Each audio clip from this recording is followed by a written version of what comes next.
he couldn't even escape or So anything. I can Now he's clean and I can already he's answer your grateful. question. So consent only applies to people who are in a healthy mental state. If they're not in a healthy mental state, they can't consent. So if you're like addicted to drugs, you don't have the ability to consent in that way. What about if you have Down Well, syndrome? how do you know the various spectrum of mental conditions where people That's can be literally addicted? there's academic fields to define that. You can go ask the psychologist if you want.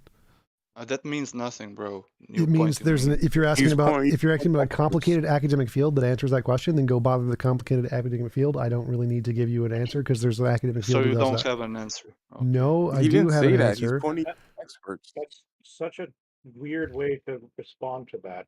No, it's a perfectly rational way. It means I don't want to bother with explaining this complicated field to you. Not you, I meant him. Because it's like saying, like, how do you know how to treat these medical conditions for someone? And it's like, well, we have hospitals where there are people that are specially educated in these fields to know how to deal with this. And then they respond with, well, that means nothing to me. Or I think it's not to be like, well, oh, so you don't know how to do heart surgery, so therefore it's fake. No. My response is that the scientists cannot always help these people because it's a spiritual problem as well. They're not called scientists. They're called psychologists. No.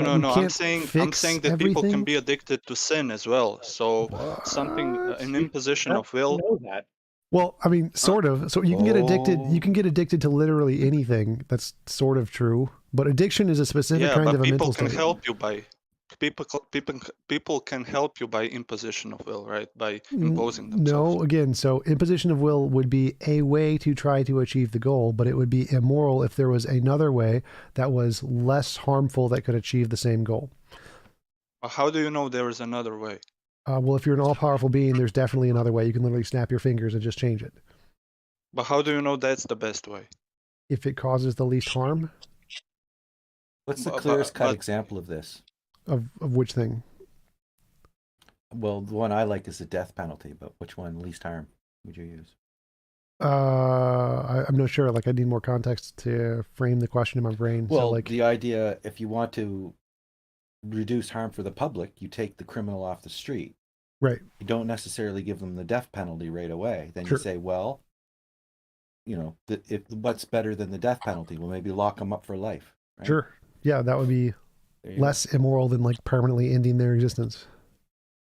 Yes. So you think that God is immoral because he allowed sin in the world? No, allowing sin is perfectly fine. So I have no problem with sin. I think sin is not bad, so I'm fine with sin. I think God is immoral for drowning millions of babies. I think he's immoral for destroying cities. I think he's immoral for turning people to salt against their will. When you say millions of babies, what are you talking about? Global flood. So like he flooded the earth. No, I don't believe in a global flood. Well, that's fine. It was a local flood. It's just an example. So if God forced other people to do things they didn't consent to doing, that would be immoral.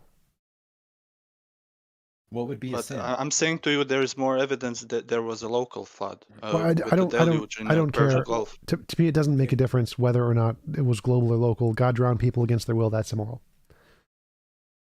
But they were evil. They still hated God. Still immoral. So this goes back to the death penalty example that was the other guy talked about. Like, is there a way to accomplish the goal? So TJump, you believe in one sec. So if you can accomplish the goal without literally ending their lives, then it's immoral to end their lives. So, for example, he could have just teleported them to their own universe, where they could live as sinfully as they wanted in their own universe, instead of drowning them to death. But he decided to drown them to death.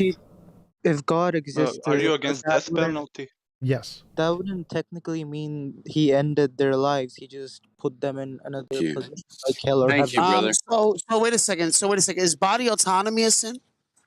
Is bodily autonomy? I don't know. You mean like abortion? Autonomy.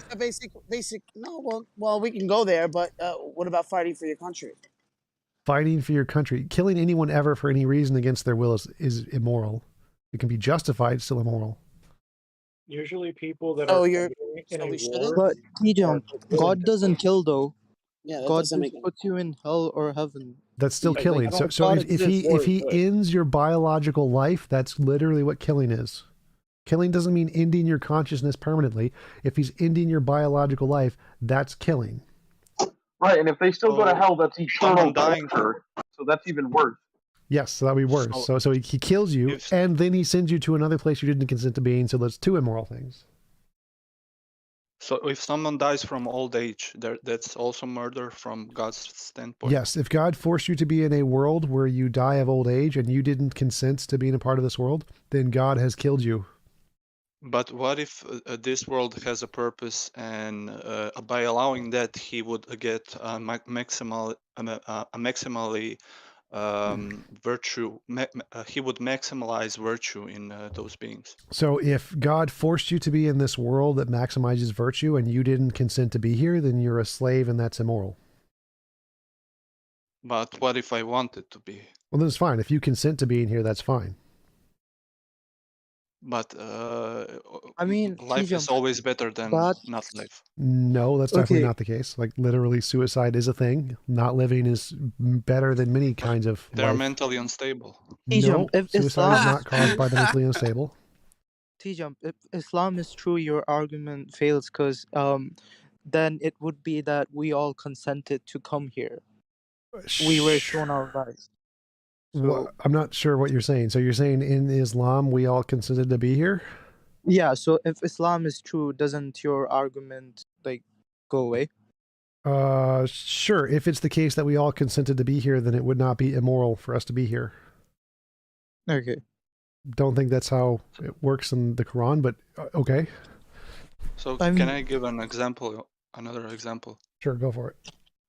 So if you play a piece of music like Claire Debussy to a 7-year-old girl, that Wait. human being is morally so don't better use than me. anyone who is underage doesn't have the ability to consent. So try to use adults to make better examples. Yeah, I'm trying to show to you how people that don't go through struggle and pain and don't experience suffering cannot experience some goods as much as some people that that's through that. demonstrably false. So literally, if the world I'm saying is that we have exactly this world as it is with God, and you could choose to be here if you wanted to, or you could opt out. So you can choose all of the suffering and all of the growth, or you can choose, nah, I'm going to go to my own universe with my own thing.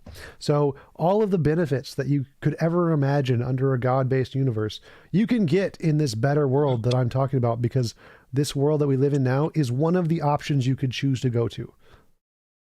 But firstly, in philosophy, greatest possible world is incoherent, right? No. It's like stating the highest number. You can always add one more. No. Right. So because the best of all possible world isn't cumulative. It's not like the most number of good actions. The best of all possible world is like the world having one extra law of physics that's impossible to force people to do what they don't consent to doing. It's not about a number of people. It doesn't make a difference. So do you think a world with one happy person is better than a world with two happy persons?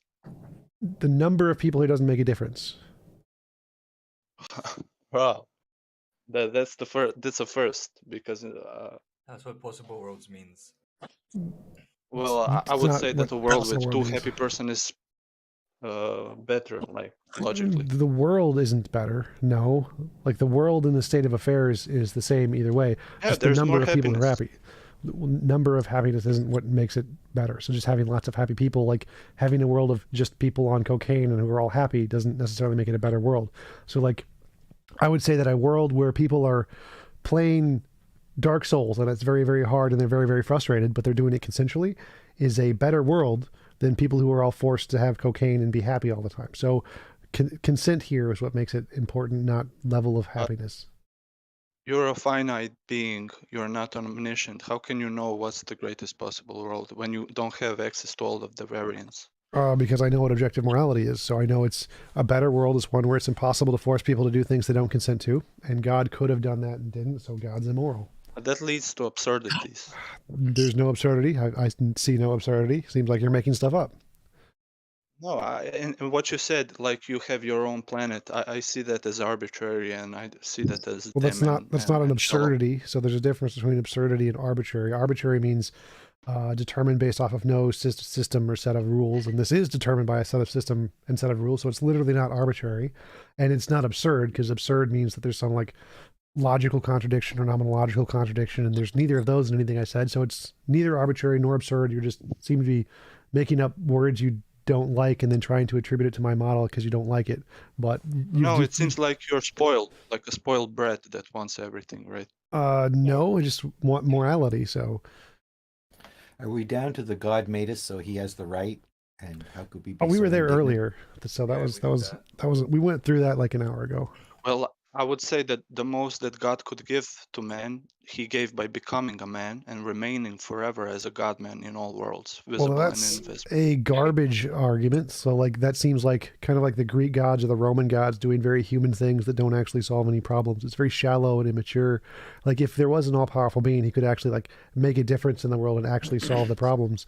So, him giving himself up to become human or whatever, kind of is a crap solution that doesn't solve anything. Like, Yeah, he gave us dignity. He raised the human body. He can transform us. He can share with kind us. of again. That's garbage. Still exists. TJump, so- can I ask you a question? Go for it. These guys that, like for these guys at Allah and Gali, Sky Daddies and all that, do you think it's a waste of time to try to decide what's outside of our system because we are a product of the system, like of either like a subset or and we're trying to determine what's outside of our set? Does that make sense? No, I mean, because I think we're trying to determine what is in reality, and we are in reality. So we're never trying to determine something outside of our set in that way. Like if we're within the time-space continuum, we're trying to decide. Like, we're trying to figure out if there's something outside of that. Yep. Does that make sense? Like, and we're trying to. Is that a futile venture? No, physicists do that all the time. Like the consensus in physics is that space and time are emergent from things that are more fundamental that aren't space and time. So we do that in physics. It's to try and figure out what's outside of space and time. Like it's not in any way ridiculous. As long as you have some way that can differentiate imagination from reality, it's perfectly reasonable. Okay, who can I like start for an amateur like me? Who can I read? Like, give me like one person or something I can look to start reading about this. Like Sean Carroll. All right, cool. Thanks. Yep.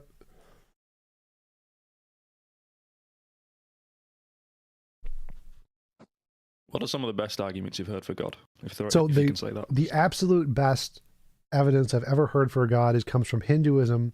It's the argument that in the Bhagavad Gita, it predicted the age of the earth was 4.3 billion years old. And that is a damn close prediction. So a book 6,000 years ago, accurately predicting the age of the earth is a very good prediction. That's the best prediction or prophecy I've ever heard in any religion. That's the best evidence of God. But since it's just one thing, it's most likely just a lucky guess. But that's better than anything else in any other religion for sure. I mean, Islamic literature has like hundreds of thousands. No, all of the Islamic and all of the Christian prophecies are absolute garbage. They're so ambiguous they could be interpreted as anything. None of them are specific. The Hindu one literally hold up. So the Hindu prediction gives an actual number. It says 4.32 billion years old. It says an exact number. It says this is how old the earth is. TJump, was it a prediction or a statement? If it gives the age of the earth, that's a prediction. I don't know what you mean. Does it say that it was, or does it say that it could have been? It says it was. It says it was exactly this old. It was created exactly this time. Okay. Do you think something needs to have a number to be accurate and falsifiable? No, hold up one sec. So 1 second, I'm going to answer Bang first. So no, it doesn't need to be given an exact number as long as it's precise enough. The number is just a way to be essentially the most precise you can be, which is why it would be better if you gave an exact number and it was right. If that would God be better. existed, wouldn't he give you a precise number? Right, Nico, wait. Well, I'm saying, like, as long as a prophecy is falsifiable and accurate in a sense, that will be like evidence, right? Yes, it would. Unfortunately, all the ones in the Quran and all the ones in Christianity are vague and ambiguous. So I'm saying, if someone in the 7th century makes a geographic prediction that so bang, I literally have said this like 3 times. All of the predictions in the Quran, all of the predictions in the Hadith. Hold up, don't interrupt. So all of the predictions in the Quran, all of the predictions in the Hadith, all of the predictions in Christianity, they're all vague and ambiguous. So they are not predictions. They are not things that count as evidence because they're ambiguous. For a prediction or prophecy to count as evidence, it has to be precise, unambiguous, and specific. And then it becomes quality evidence. predictions. Well, if you want to No, fully no, no. So study hold up, the hold up, hold up, prophecy, hold up, hold Christian up, hold up, prophecy, hold up. So it's not about quality predictions, because if you make a prediction that's ambiguous, like I say, there is something in that box. Now, no matter what is in the box, I'm going to be right as long as it's not nothing. So each of the different possible things that could be in the box is its own separate prediction, because my prediction is ambiguous. So the reason it needs to be specific is it needs to limit the number of possible things that can count as a successful Well, confirmation. So if I just predict something that can have a billion different things happen and they all count as a successful accounting of whatever my prediction is, then it's not evidence. That's why it has to be specific, because for each of the okay. different possible variations counts as an additional prediction you're making. And if one of them is right, the others are all going to be wrong. Okay, I get it. Well, I mean, you told me. I mean, you interrupted me. Told me not to interrupt you. I was trying to finish.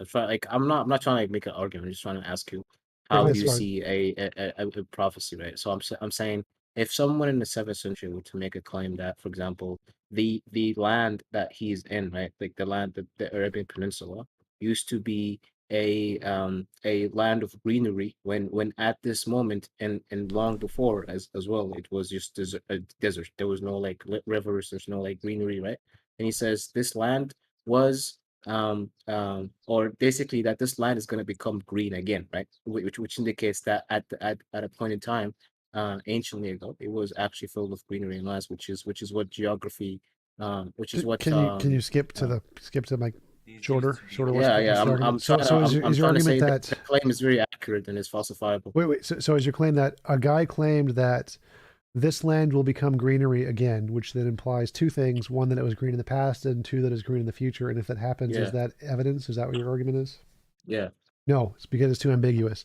So like No, it the isn't. yes, it is. It's literally has a time span of infinity. So infinity time in the future, this part of the land could become green, which one isn't very spectacular because we know that. I'm Hold talking up, about hold the up, hold past. up! I'm Don't talking about the interrupt! Don't future. interrupt, Bang. I muted you for this before. Try to just wait until I finish.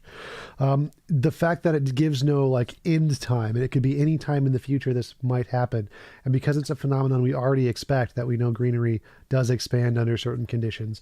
Neither of those two things are going to count as evidence because it's too ambiguous, because it just says any time in the future, and two, because it's a thing that we already know happens where greenery spreads.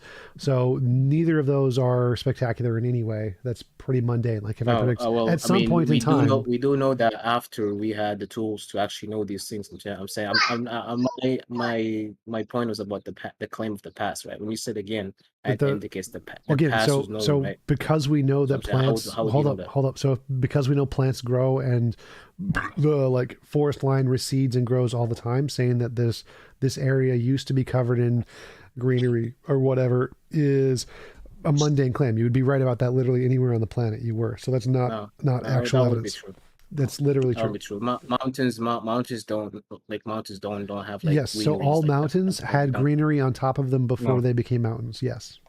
Everywhere on the no, planet there is no. land. Before they became mountains, I'm saying, if someone in the 7th century would stand in a Oh mountain my and say God. this mountain was So green, if you that say, would be a false hold claim. up, if you say that this land I'm standing on used to be green, you would be correct anywhere you were on the planet. That is such an ambiguous statement that it can be interpreted to mean before it was a mountain. So because that statement, this land was green, before whatever, that statement could be applied since it was a mountain, or before it was a mountain, or before that when it was Pangea and it was all just one big island. So that statement, this land was green, is so Well, no. ambiguous, it's a bad prediction. It was not specific evidence. to the Arabian Peninsula, which is No, actually well, It doesn't matter. It literally doesn't matter. Still ambiguous, still not evidence. To make it a successful prediction, you got to predict something, one, we don't know yet.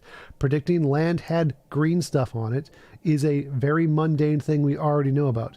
Predicting the age of the earth is 4.3 billion years old, that's a very, very good prediction. So like predicting land will have plants on it is something that happens all the time, all over the world. So if any point in time you predict this part of land will or has had green plants on it, is like predicting that you've had rain hit your head at some point in time in the past. It happens all the time. Predicting the age of the earth, which has only happened once. Happen. Hold up. Predicting the age of the earth, which has only been created once. You get one guess. There's no repeatability. It hasn't happened multiple times. You don't have multiple chances of getting it right. You got one shot. So if you get a good answer there, that's a really good prediction. Predicting something that happens all the time. Too. Hold up, Bang. Again, stop interrupting. I'm just going to mute you.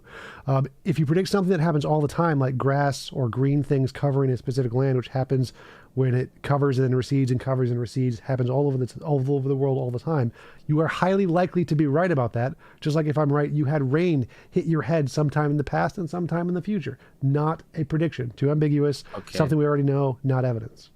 Yeah, All well, right, that but then, doesn't sound very see, ambiguous. wait, But wait, wait, wait. just But let me then, respond, wait a please. second. I'm just saying it doesn't sound very ambiguous to someone who lived in the 7th century, had no tools to actually know any geographical facts, such as like all of those things are already new. or deserts. No, wait, what? No. Yeah, There was not but knowing. There was no knowledge. All of those at things that were time. already known. They already knew all of those things. They already knew You could forests. say that about math. You could say it's going to equal into something. And Hold up. So, Bang, the fact that forests and land goes in and out and changes geography, that was already known. That was known thousands of years before anybody was in the Arabic Peninsula. We already knew plants did this. Where was that known? Everywhere. It's literally a fact. No, of where? No. Just Stop. Where's that at? This is something Muslims do all the time to deflect. They want specific examples of very commonly known facts. Waste of time. Yes, that's kind of racist, huh?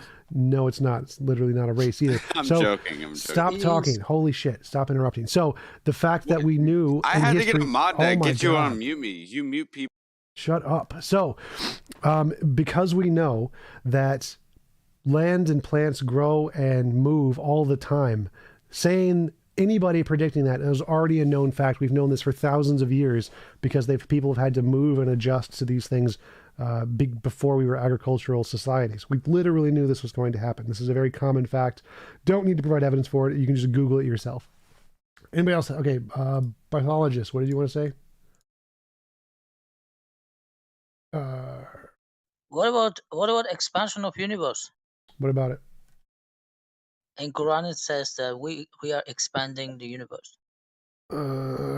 Yeah. What does that say about? Does it say dark energy? Does it say a specific rate? Does it say anything specific, or is it just pretty much ambiguous?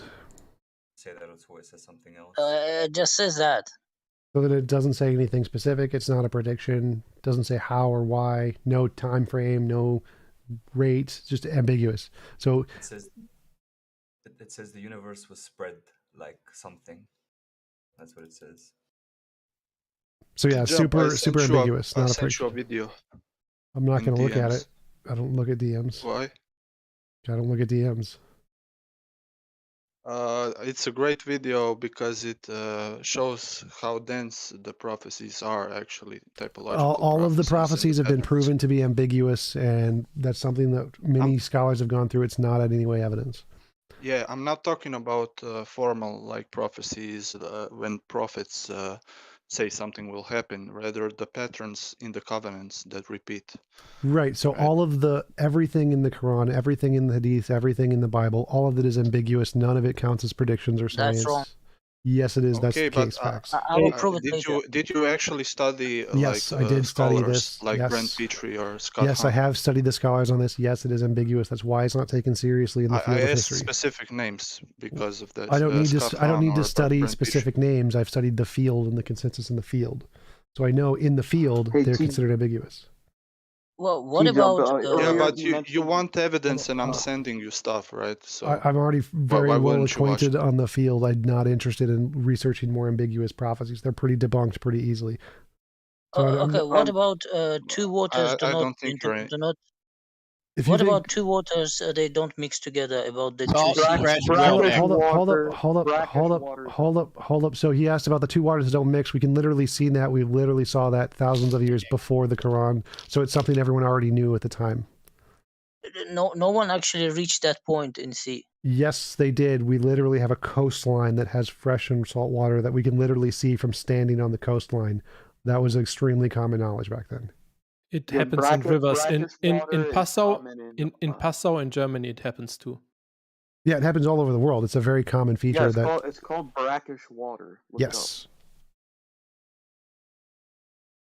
Exactly. And earlier, Yeah, all the other like evidence, they actually go deeper into science. But if you like, for example, about the mountains, that they are No, the put there Quran. so The that Quran has no valid science in it. It's nothing but myths and legends and ambiguities. It's not a way to assess science. Most of it's scientifically inaccurate. Many scientists have gone through this. It's not a source of evidence. It's not real, dude. It's not. It's not. May valid. I address something that was said earlier? those kind May I of address evidence. TJump, why do actually- people believe this horse poop like the Quran Hey, and all hey, that? hey! Like, why do they? Let the other people finish first, because can I address something that was brought one up sec. earlier? Yes, you can go next. Quran, what would you let Quran Way finish his statement? I was just saying, like, for example, about the mountains, that it says that the mountains were put so that the earth does not, shift or shake, and that's exactly the functionality of the mountains, which you only no. know if you study the geology. No, the mountains don't do that. Like, literally, mountains do not do that. People like this will get a tag in the future, I'm sure. So yeah, I'm gonna write an article and with references to scientific papers. Then we'll talk. Like I don't really have much. Sure, go for it. But what about? He's talking about the about- tectonic plates. He's talking hold about the tectonic plates rubbing up against each other, making mountains. That's what he's talking about. I think you mean tectonic. Yeah, so mountains No, do it's not just- hold up. it's just my hold up, accent. hold up. So mountains do not prevent the world from shaking at all. They're a response. They're caused by the world shaking. So literally, that's the opposite of what mountains do. Who is next? Who else wanted to say something? I was talking about earlier. He said something about the expansion. This is from Surah 5147, and it's talking about specifically the translation. The only translation that says expansion or expander, we are its expanders, is a 1997 retranslation of the Quran into English. The original translations say nothing about expansion or expander. They just talk about the vastness of space or the vastness thereof or vast extent. It says nothing about expansion. What if you were going against? Haven't they? All right, but You're right. They what did if you were modify going it. against somebody that's a Mormon and that has Joseph Smith and has made prophecies, and tells you that they have proof of these prophecies coming true? Okay, what are the prophecies? Not such a long time ago. Okay, what are the prophecies? Well, anything that Joseph Smith put on, So what I would ask is, what are the prophecies? Please show me the evidence. That's what Oh I'd my ask. God, there's so many. I mean, anytime he know. was alive, it was a problem. Every Okay. holiday was. You're not. You're Bart, literally. you're you're gonna have literally- to actually show it. Yeah, you're not saying anything. Like if someone says they have prophecies that can tell the future, I'm going to ask, okay, show me. I want to see them. Give me the evidence. That's what I'm going to say to anybody. There's work. There's work next week. There's work next. Okay, so He's a prophecy. troll. No, that's fine. That's fine. I'm not trolling. Hold I'm up, not trolling. Hold up. So I'm on a job that's going to go for 3 years. I know stop, that there's going to be work. Stop. I'm going to mute you. So predictions have to be of something we don't already expect. So if I predict the sun is going to rise tomorrow, that isn't evidence of the spaghetti monster because it's predicting something we already know. So for something to count as evidence of a prediction, you have to predict something about the world we don't already know or expect yet. I'm pouring concrete tomorrow. We ordered the trucks. Okay, we already expect that. Concrete truck could crash. Okay. No, over $150,000 just in concrete. I want to talk Okay, about the workers. that's not an argument. We don't with anything. We don't need to discuss concrete. Concrete's in here too And then much. the next day after that, I'm going to tell you it's going to be dry. Shut up, Bart. Okay, so again, Bart, you're just making predictions of things we already know or already expect. We have to predict something we don't know yet. So like I said earlier, the best evidence provided by any religion is the prediction by Hinduism that the world is 4.3 billion years old. That's a very good prediction made 6,000 years ago before we had any idea how old the Earth was. So because it was a predicting something we didn't know yet, and didn't see all over the place. Like seeing someone pour concrete, we see that all over the place. That's not a novel prediction. It's a prediction like saying the sun will rise tomorrow. It's a very commonplace thing. So you have to predict something we don't expect or don't know about the world yet.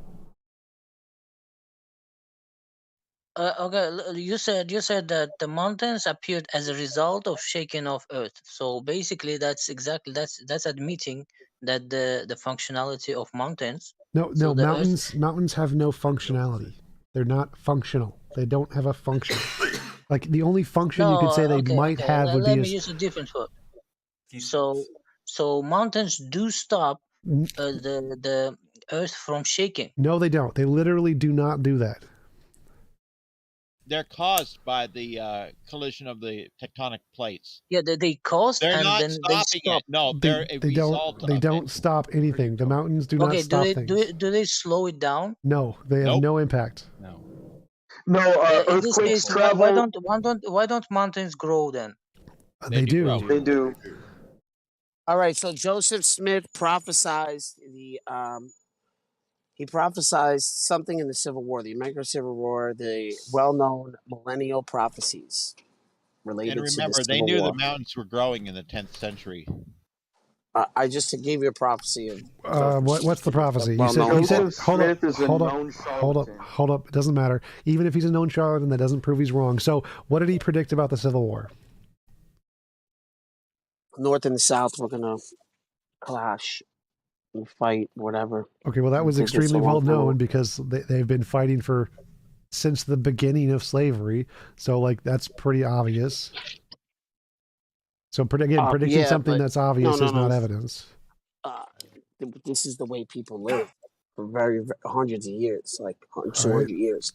Right. So they had no idea this would actually. Yes, they literally did have an idea. Lots of people had an idea. If you look at the time period, the warnings of the Civil War and people talking about it were actually really common from before Joseph Smith. This was a pretty obvious thing that was going to happen, kind of like war between Ukraine and Russia. People were talking about it way before it happened. Yeah, but the day it happened and where it happened, he prophesied that. There was rumors about UK and Russia may in the future have a conflict back when I first got a Discord account for the first time ever. So yeah, if Joseph Smith actually predicted the day and location of the first battle, that would be great. I haven't seen any evidence of that. Oh, someone will scream. Okay, it's all about religions, but what about God? Are you atheist? Yes, I'm an atheist. What about intelligent design? Is that something happened by accident? Like we intelligently designed phones and stuff. The universe isn't intelligently designed. It happened by deterministic forces. Right. Can I address that too? Because I think the hallmark of intelligent design is efficient simplicity. You do not see that in nature. Nature is complex to the point where everything looks like a Rube Goldberg machine of inefficiency and mutation. This is the hallmark of incidental, haphazard design. So wait.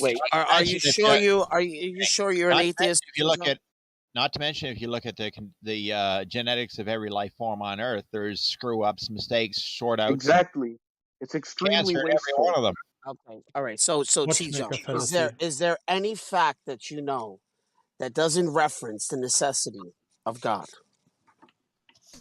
Potatoes exist. That does not reference the necessity of God. Okay, so you have the positive belief that there is no God, correct? My telephone exists. I can go with either. Like I can go with the fact that I simply lack belief, but I'm happy to hold the positive position God does not exist. Okay, and how did you come to that understanding? I mean, by looking at the probability of human beliefs corresponding to reality. Most human beliefs and ideas they come up with don't correspond to reality. So any belief that a human comes up with that has not provided some kind of justification that it corresponds to reality is rational to conclude it's just an imaginary figment of people's imagination. So does quantum physics. No, quantum physics has evidence. It's like empirical evidence has been demonstrated. Yeah, have you ever heard of particle accelerators? No, well, exactly, and you would have to put it basically in its own containment. Like you'd have to be the vacuum. What? Without quantum physics, computers wouldn't work. We need quantum physics to design modern CPUs. I think he's just saying things. No, hold up. That's an argument that most people use. That's like, we can demonstrate quantum effects both locally in our labs and when we look out in the universe, we can see quantum effects. So something we can observe in labs and outside of them. Actually, I can demonstrate quantum effects using vacuum tubes. Radio tubes. In labs, that would be the in labs example, God. Exactly. So that's what I mean. In a controlled area, in a controlled environment. It's not like they're demonstrating it in 40 light years away. No, we can do both. Corresponds to it. So we can do both. We can demonstrate it in a lab, and we can observe the same effects in the universe 40 light years away. We can observe We're both. only guessing that No. in different galaxies, everything is the same as this galaxy. Okay, so if No. you use a tape measure Or star or in a solar lab, system. if you use a tape measure in a lab, does that mean the tape measure doesn't work when you're building a house outside the lab? That's your argument right now. And yeah, when Wait, it comes repeat that? Repeat that? when you use a tape measure in the lab to measure something, does that tape measure suddenly not work out in the field if you measure something on a job site? That's what your argument sounds like you're trying to say, in that if it's contained within a lab, the experiment, it doesn't equate to reality outside the lab. Is that the argument you're trying to make? It's a good Well, example. I mean, that's happens all the time. What are you talking about? They test cars in the crash dummies, right? They give it a rating, right? They but don't, then when this car goes out into the real world, right? They actually realize that it flips and it because it didn't go through these it didn't go through every single situation. So because there's a regulation, really your and a analogy, threshold, bro? because there's a regulation and a threshold, we're only going to find out once this vehicle is actually on the road. We're talking about a tape measure. What the fuck?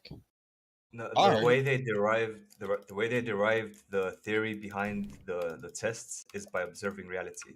They didn't come up with this in a lab. They observed reality and then they tested things in the lab that work in a lab. So it's not that now we have to prove that it exists in reality. That's how we guessed that it exists anyway. No, I mean there's bridges that fell in this situation. There's faulty literally materials. doesn't matter. Literally does not matter. Is a lab not reality? So we measure frequencies of light. We measure that when light is of a red frequency, it has a specific Hertz rating. And when we look into the universe, we can see light has the specific Hertz rating, and then it has the same energy level. We're measuring the energy of light. We're not building anything. It's not like we build bridges. Oh. Who cares? Light has Who cares? It literally doesn't matter. So we can measure things in reality here in a lab, and we can measure the same things out in the universe. They don't change, because that would mean that the entire thing, like all of the laws of physics, just suddenly change over there than over here. And So then why do we bring animals up to the space station? Hold up. Why do we have The them lab up is in there? the universe. Oh my God, you're so dumb. So bringing animals to space stations is a way to test how Just organisms... mute him. Stop. So is a way to test how organisms survive in zero-G environments, because we can't test that here. We can't go to we can't create a zero-G environment here on Earth. We have to go outside of Earth to get away from the giant gravity source, the planet. So that doesn't make any sense. Because how did we come up with a spacesuit? We actually can't use No, it's going to work. Commercial jets. As someone who's worked in one of the companies who literally designed the original space. It is heartbreaking. It is heartbreaking Bro, you're when way I too loud. see You're way too loud. Christians trying to use science to justify their metaphysical. It is heartbreaking. I'm not using science at all. I actually am against it. Well, that's even worse. You're against science, okay? That's even cringier. Not scientism, not science itself, but scientism. You know, people. I'm not for scientism either. I don't think scientism is correct either. So what? Yeah, scientism is stupid. That's why I study the scientific method. I have a question for you. Scientism is dumb. Yeah, but you don't have the measurements or the know-how to test anything that these people say. Sure do. How do you guys infer how so- do you guys infer design from everyday life? Like if you see a car, how do you know that's a design? Like what about this tells you that it was designed? There's no natural process that can do it on its own, and there is a process by which a designer can make it. Therefore, it's reasonable to infer a designer made it.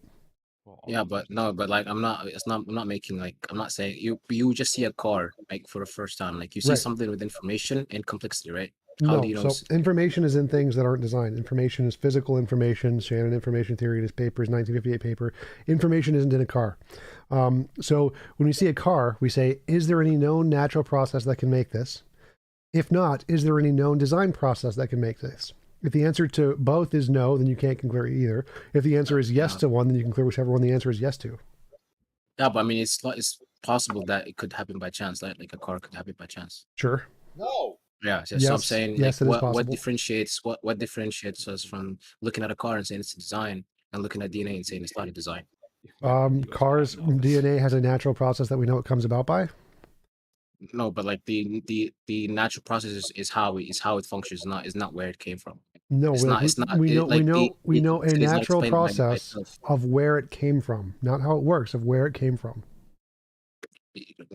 We know it comes from natural material that we know that, but like I'm talking No, about like we know how RNA can form on clay and reproduce and combine to create reproducing models from non-reproducing models, Yeah. and RNA can make DNA. So we have a natural Yeah, process. but we also know that cars could have that too, right? No. Cars could come by chance. Yes. Okay, well, I didn't say anything about chance there. I said there are natural physical processes that determine these molecules bind in this way to produce these other molecules called DNA. That doesn't exist for cars. There's no part where iron gets smelted into steel and then gets formed into the shell of a car. That doesn't happen. There's no natural Have we process. done enough studies for that? Have we done enough studies to actually look at that and say like it could? I mean, we don't need to say it couldn't. It doesn't matter if it couldn't. Are there any known natural processes that do these things? No. Are there known processes that do these things for DNA? Yes. I think they could, like iron ore, right, could get melted by some lava, Yes, right? it And then could. like this lava could, and then all the processes could just happen by chance for like 1 billion years, right? And then like a car could function, like we could have a functioning car. Yes, it could, but we don't see that happening. Yeah, but we didn't see like DNA self-replicating. Yes, we DNA literally cells, do. All of the cells. processes that form DNA, we literally do see them in a lab. That's what most we of see the the field. individual components. No, we literally see the processes that make them. RNA forming on clay and forming corpuscles that shape cells and then making self-reproducing molecules. We literally see all of this. Weren't you just we only weren't you jump. just saying The that the problem is that you will keep individual? making claims. You will just keep making claims. Like I'm saying, we don't have any evidence of. No, we literally have evidence of all of that. the components coming together. Like we can know each individual component and how it would form, right? But we don't have an observation of all those components arranging themselves in such a manner. We don't have evidence. Yeah, actually, we have lots of evidence of pretty much all of that. Okay, no, we don't. So yes, we literally do. Kind of common for that. Yeah. So like biology, and I have it so saved. the world Where is stretches it? their head. I mean, I don't believe that. I mean, fine. If you're willing to, I don't think. First, I don't think maybe that makes you sinful. I don't know. That could be a sin. Hold up. New Scientist, First Life, the search for the first replicator. It goes through every academic paper in the progress of the field of abiogenesis and which ones count as evidence and why. And you can literally read about them. It's very common. Sure. I mean, sure. I'll post it. But, yeah. No, I'm not saying this. It's literally an article that literally gives you all the evidence. Literally, yeah, I'd like to see that. Yeah, Yes. literally how Yeah, they had all the evidence for steady space also, and we're going with the Big Bang now. No, they literally didn't. So that was disproven. So there you go. What you you're gonna send is gonna show me how all of the we have a visual representation of how all the components, right, form. No, we don't need that. We literally don't need that. So again, we have all of the processes. Are you using literally correctly? Doesn't matter. Why would you need Who cares about Are you literally not using literally correctly? I don't give a shit about semantics. Okay. Don't give me the bullshit about semantics. No, and I'm literally. just saying. I don't care. I don't give a You're shit. saying literally every few seconds. I don't give a fuck. Shut the fuck up. Semantics get muted. Get the He's fuck literally out. saying literally every second. So stick to the argument, not the semantics. I don't give a shit about your semantics. So I posted an article that gives you a lot of the evidence that indicates the processes and novel predictions of how the first life originated and what evidence is that indicates that it was abiogenesis, which is the consensus in all the field. I posted it in the guest text. Okay. And look up the Planet Simulator. Planet Simulator? Yeah. Wait, I don't think this article goes through all the. I don't see all the components being mentioned there and how they're. I don't think a 2000. Bang! Shut the fuck up. You don't need every single component. You just need a plethora of evidence that shows the processes that did all of the things, and that's what it provides. I don't need to give you every single piece, just enough evidence. Like I don't need to show you every single brick of the pyramids to show that they're the pyramids. I like the denial before looking though. That's always good. It doesn't say that because I know before I've read it, it doesn't say that. Doesn't say what? Oh no, the article, denial of the article before we've read the article. Sorry, where's the article? Guest chat, guest text, very bottom. And what's the subject? Or abiogenesis and origin of life.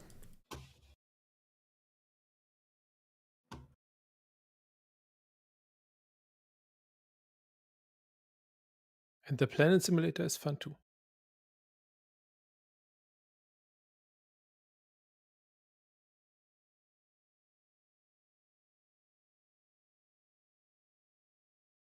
Bang, I already addressed your text chat. It doesn't need to explain how every single component works. It just needs to explain different parts in the process. Again, you don't literally need every single process or every single part. That's what an idiot asks. Like, show me how every single part in the car works. Like, I don't need to do that. If I can show you how the engine works, I can show you it moves. I don't need to show you how every single bolt in the car works.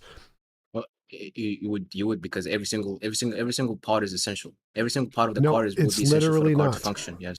You don't need to do that. But you don't think every single part of the cell is essential for it to function? No, there's this thing called junk DNA. Do you need the I didn't hear the answer. to be present? Okay, do you need the upholstery to be present for you to move I didn't. within the vehicle? Well, he's asking for an analogy. Hold up. Do you not think that every single... Stop. No, there is lots of junk DNA in cells. Not every part of the cell is needed. There's large portions. That's just this term you use is so outdated. Like, bro. Here's a there's question. no junk DNA, bro. There's no junk DNA. The point is somebody somewhere does know every bolt. Try to get information from people on Discord about science when you could go and study some science and actually look these things up and figure it out, right? Because the facts are out there, like just huge and massive amounts of facts that back up all these things that you guys. Yeah, but I'm saying there's no such thing as junk DNA. Yes, there is. This term is not used in academia anymore. Prove it to us. This term is not used in academia anymore. Well, no, you said the name was outdated. You didn't say that the process or the thing that he was actually talking about. The name entails the idea or the expectation. Hold up. One sec. Stop. Junk DNA was never a term used in academia. It's called non-coding DNA. Junk DNA is this public term that they use. It was never like a technical term. So junk DNA refers to non-coding DNA. Yeah, but even non-coding DNA has functions. It just doesn't actively no one express said it proteins. literally had no function. It obviously does things. Those things don't necessarily produce any benefit in the cell, though. No, they do. No, they don't. All these non-coding DNA collectively stop. No, they don't. The ENCODE project showed that they bind to things. They never actually do anything with the binding. So the ENCODE project that shows that they have function, those functions do nothing to benefit the cell, even though they do something. So no, those functions of binding to certain molecules do not in any way benefit the cell. This is ridiculous. When since the past month, we keep discovering new functions to these things that we thought that did not have functions. Yes, function just means biology it binds. keeps going on every single day. Function does not mean doesn't have a function. Function does not mean it does a benefit to the cell. Function means it binds to some molecule in the cell. Right. So yes, there are lots of different functions, and that they bind to different molecules and have different effects. That doesn't mean the effects are good or beneficial or useful. Well, going back to the car comparison, you can have functioning things in your car that are not essential to the car running. Oh, there's lots of stuff in a car that doesn't require for making a car run. God. Seat belts, the car run without That's those. the argument, though. This isn't semantics. What is this? Stupidity? I can't remember. No, semantics. Semantics is. They're not arguing No, semantics. the point is that the life it shows a plethora of inefficient wastefulness that that does not indicate design.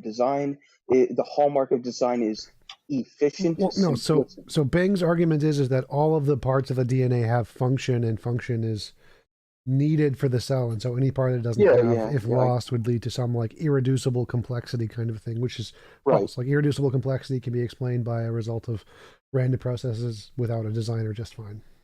Yeah, and the design, they're thinking about things from the top down. The evolution works from the bottom up, so it's incremental changes. So it could have a diminished function or a completely different function with lesser components. But as you add more components, the function changes over time and includes more function over time. It's from the bottom up, not from the top down. It's both top down and bottom up.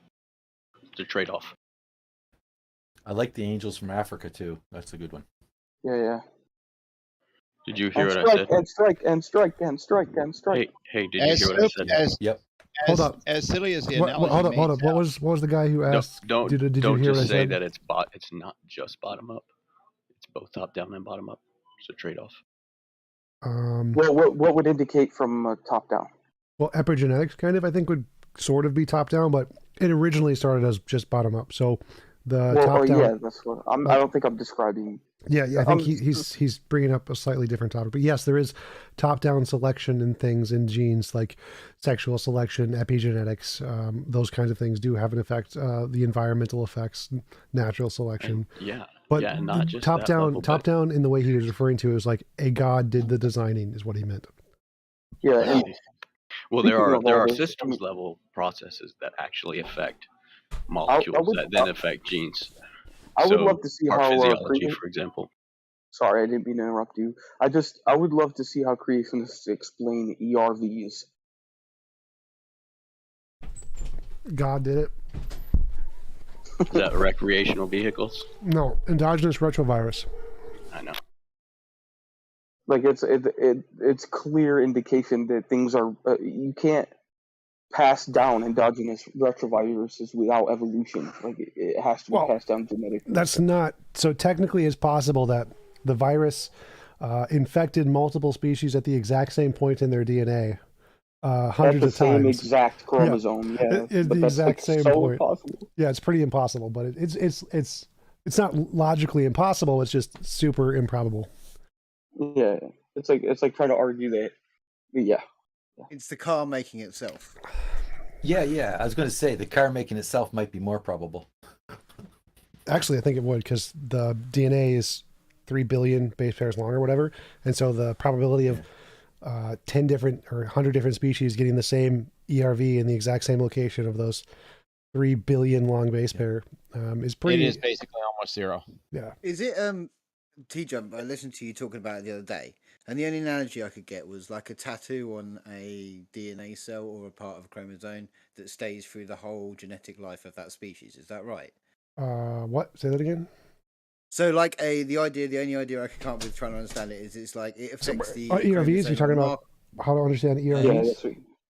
Yeah, the RVs. Yeah, the retrograde viruses. It's like the analogy I had was something like a part of a cell, a part of a chromosome got kind of tattooed, and it through the whole lifespan of that creature or that species, it's in the same place in every offspring of that original species. Yeah. So an endogenous retrovirus will inject its DNA into like a sperm cell or an egg cell, and then every single one of the kids will all have that same ERV. So your DNA will start to reproduce, and the same injected DNA will be in every single one of the different cells now, and so it will be in this. It would be in the specific place in that species that would only have all of the offspring. So all of the generations of that species and any future species that come from the parents who got the ERV will have the exact same DNA be replicated in the exact same spot in their DNA chain, no matter how many species down the line you go. As long as they still have that segment of DNA, it will be reproduced in the same order because DNA is just duplicate copies of the same thing. And so you will find the exact same ERV in the exact same location in all of the offspring and relatives of the parent. Yes. You can't really get past the evolution with that, really, can you? Yeah, and the bigger thing is one ERV isn't too bad, but there are thousands of them. There are thousands of these little tiny blocks that are shared between every single species all over the planet. You can find like 10 specifically for just one group of mammals and 100 for chimpanzees or whatever. And so each different species has dozens and dozens and dozens of these for each of their different lineages. And so it explaining all of them would be essentially impossible. Does it show stuff on gated off communities, like kind of like islands that have never been really populated by other species? Yeah, like the species Galapagos, in Australia. Galapagos, yeah. Yeah. Marsupials and shit, yeah. Australia. Poisonous platypuses. Why do mammals have poison? Yeah, or lay eggs. It's a egg-laying venomous mammal. I got a question for you, Tom. Sure. One of the from what I've seen, one of the biggest stumbling blocks when arguing like with creationists and even like anti-vaxxers and stuff is the idea that science and the scientific community has become really politicized and like very, very biased. And it's really hard to like prove otherwise. It's kind of just an assertion, but it's hard to show that it's not. Do you have any ideas how we could like kind of overcome that? Yeah, so science and the way scientific progress works is that scientists all hate each other and they're wanting to prove everyone else wrong so that they're right. So they publish a piece of paper, a document, a paper, or whatever. Somebody else publishes a paper, and they do everything they can to prove the other person wrong because they want them to be right and and the other person to be wrong. And the other person's doing everything they can to prove your paper wrong. And so the political biases make no difference here to scientific papers. The ones that win are the ones that none of the other experts can prove wrong. So no one cares about bias here. It's like, you want to publish a paper, and if no one else can prove it wrong, you win. No one cares what their biases are. There are no biases here. You can't bias out scientific progress. Like, everyone hated the idea that space-time could bend, but he won. He got all the credit. Everyone else was trying to prove him wrong and couldn't. So if your entire methodology is everyone's attacking one another and the only one that can't be disproven wins, biases make no difference, because the whole process is to say, my bias is that I'm right and that you're wrong, and your bias is that you're right and I'm right and I'm wrong. And the scientific methodology being combative and everybody proving everybody wrong is the way to eliminate bias from a methodology. Totally.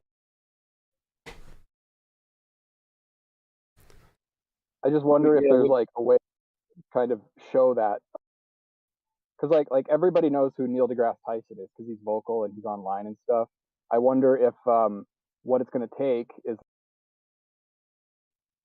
like the real like kind of eggheads, you know, like that don't really want to be in the public eye. Is there a way to like kind of convince them to do that? You'd have to pay them enough money and they do it. Right. You're the guy that won the Fields Medal. Because it seems like in today's age, where like everything important or interesting is either like streamed or on tape or whatever. That if it's not like available to like watch on YouTube, people just have a hard time believing it. I mean, if the goal is to convince people, I think the best way to do that is usually just making progress. So the society that makes the most progress is going to have the most people who are the least likely to be delusional. So even in societies that, like America, where there's a large religious community who reject a lot of stuff, they still have a higher amount of people who accept most science than countries that have much worse science education. So as long as you just keep making progress scientifically, people will eventually accept it, and it'll become second nature. Like, people pretty much always accept the world is round now, and they didn't used to before. So as long as we keep making progress scientifically, it's eventually just going to change slowly on its own. Right. Most Christians do believe in evolution.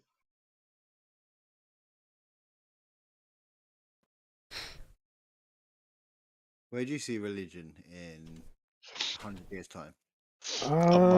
Diminished, but still probably more popular than atheism. I think it's going to take a few hundred years, or once atheists essentially adopt a view of morality that is more intuitive and accurate than the Christian model, and then that'll be a big hit to religion. So kind of like Darwinian evolution was a big hit to religion. If we discover a secular model of morality that we accept, that'll be a big hit to religion, and that will be probably the final thing to start making atheism a more accepted view. I think the metaphysics. I think the metaphysics are going to become more sophisticated and be a kind of replacement to religion per se. So that you'll be able to understand a Christian metaphysics as opposed to, say, an atheistic or idealistic one. Hey, Jules, you're hot miking. Oh, I'm sorry. It's okay, baby. Oh, thank you, little baby. Bro, are you my little kid? Continue. TJump, what do you think that moral structure would look like? I think my model of objective morality captures it the best. I think it's that the objective moral standard is a perfect world that is one where it's impossible to force anyone to do anything they don't consent to doing. I think that's the objective moral standard, and where we will aim towards in moving our technology. Are you a libertarian? No. I have a question, TJump. So, could there be something written in the laws of nature that kind of utopia it eventuates something negative, like sort of like letting someone eat their favorite sweet cake all day long eventually becomes evil and horrific, right? So, could that be something that could confute your idea? What? Okay, so in any kind of conception of a perfect situation in society or perfect food, if you have too much of it, it becomes the opposite of perfect. It becomes hell. Your favorite meal all day long, for example, it would become horrible. So could it be the case that written in the laws of nature, you could never have a kind of utopia that you're talking about because too much of a good thing is too much? No. So my world is essentially our world plus an extra law of physics. It's impossible to force people to do things they don't consent to doing.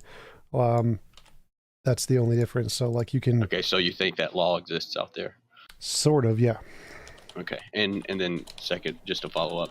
So I know a little bit about your conception of morality. You do think that it's either a particle or a field? Yeah, something like that, like a higher order emergent property of some kind. And so, do you have you worked out a kind of mechanics? I know you're not a physicist, but like any kind of dynamics that could help to run an experiment to discover this field? No, my predictions are more like that we'll see the same patterns in morality in other species, like other aliens if we discovered them, or AIs once they get invented, that they'll discover the same patterns in morality that we feel are there, and so they'll eventually lead to the same conclusion of this best of all possible worlds I'm describing. But we should be able to identify it somehow, so like with the Yeah, scientific eventually. device. I have no idea how to do that. Hey, TJump. Hey. What do you think about the God is a superorganism around the planet idea? Super organism? I don't know what that means. Didn't we talk about this yesterday during that big chat thing? It's wearing cape, blue tights? No. He's wearing the flesh of its believers, occupying their minds. Not butt worms, but butt worms. Are you good? Okay, never mind. No one understands what I'm saying. Your philosophy's too deep for us. We can't take this anymore. Okay, well, Too smart. Damn, I'm too damn smart for you. Yeah, the Superman hypothesis, man. It's more of a Dragon Ball Z thing. Yeah, I hear you. So, what's this room about? Is this room about something special? I agree. It's interesting because I agree with TJump in a way, but he's giving us a universal TJump. The only thing he's doing, and where we would disagree, is that he's putting a material to it. He's saying it is material. Whereas I agree with TJump. I'm just saying that, or I would just believe that it would not reduce physics in principle. Somebody's breathing hard into their microphone. My bad.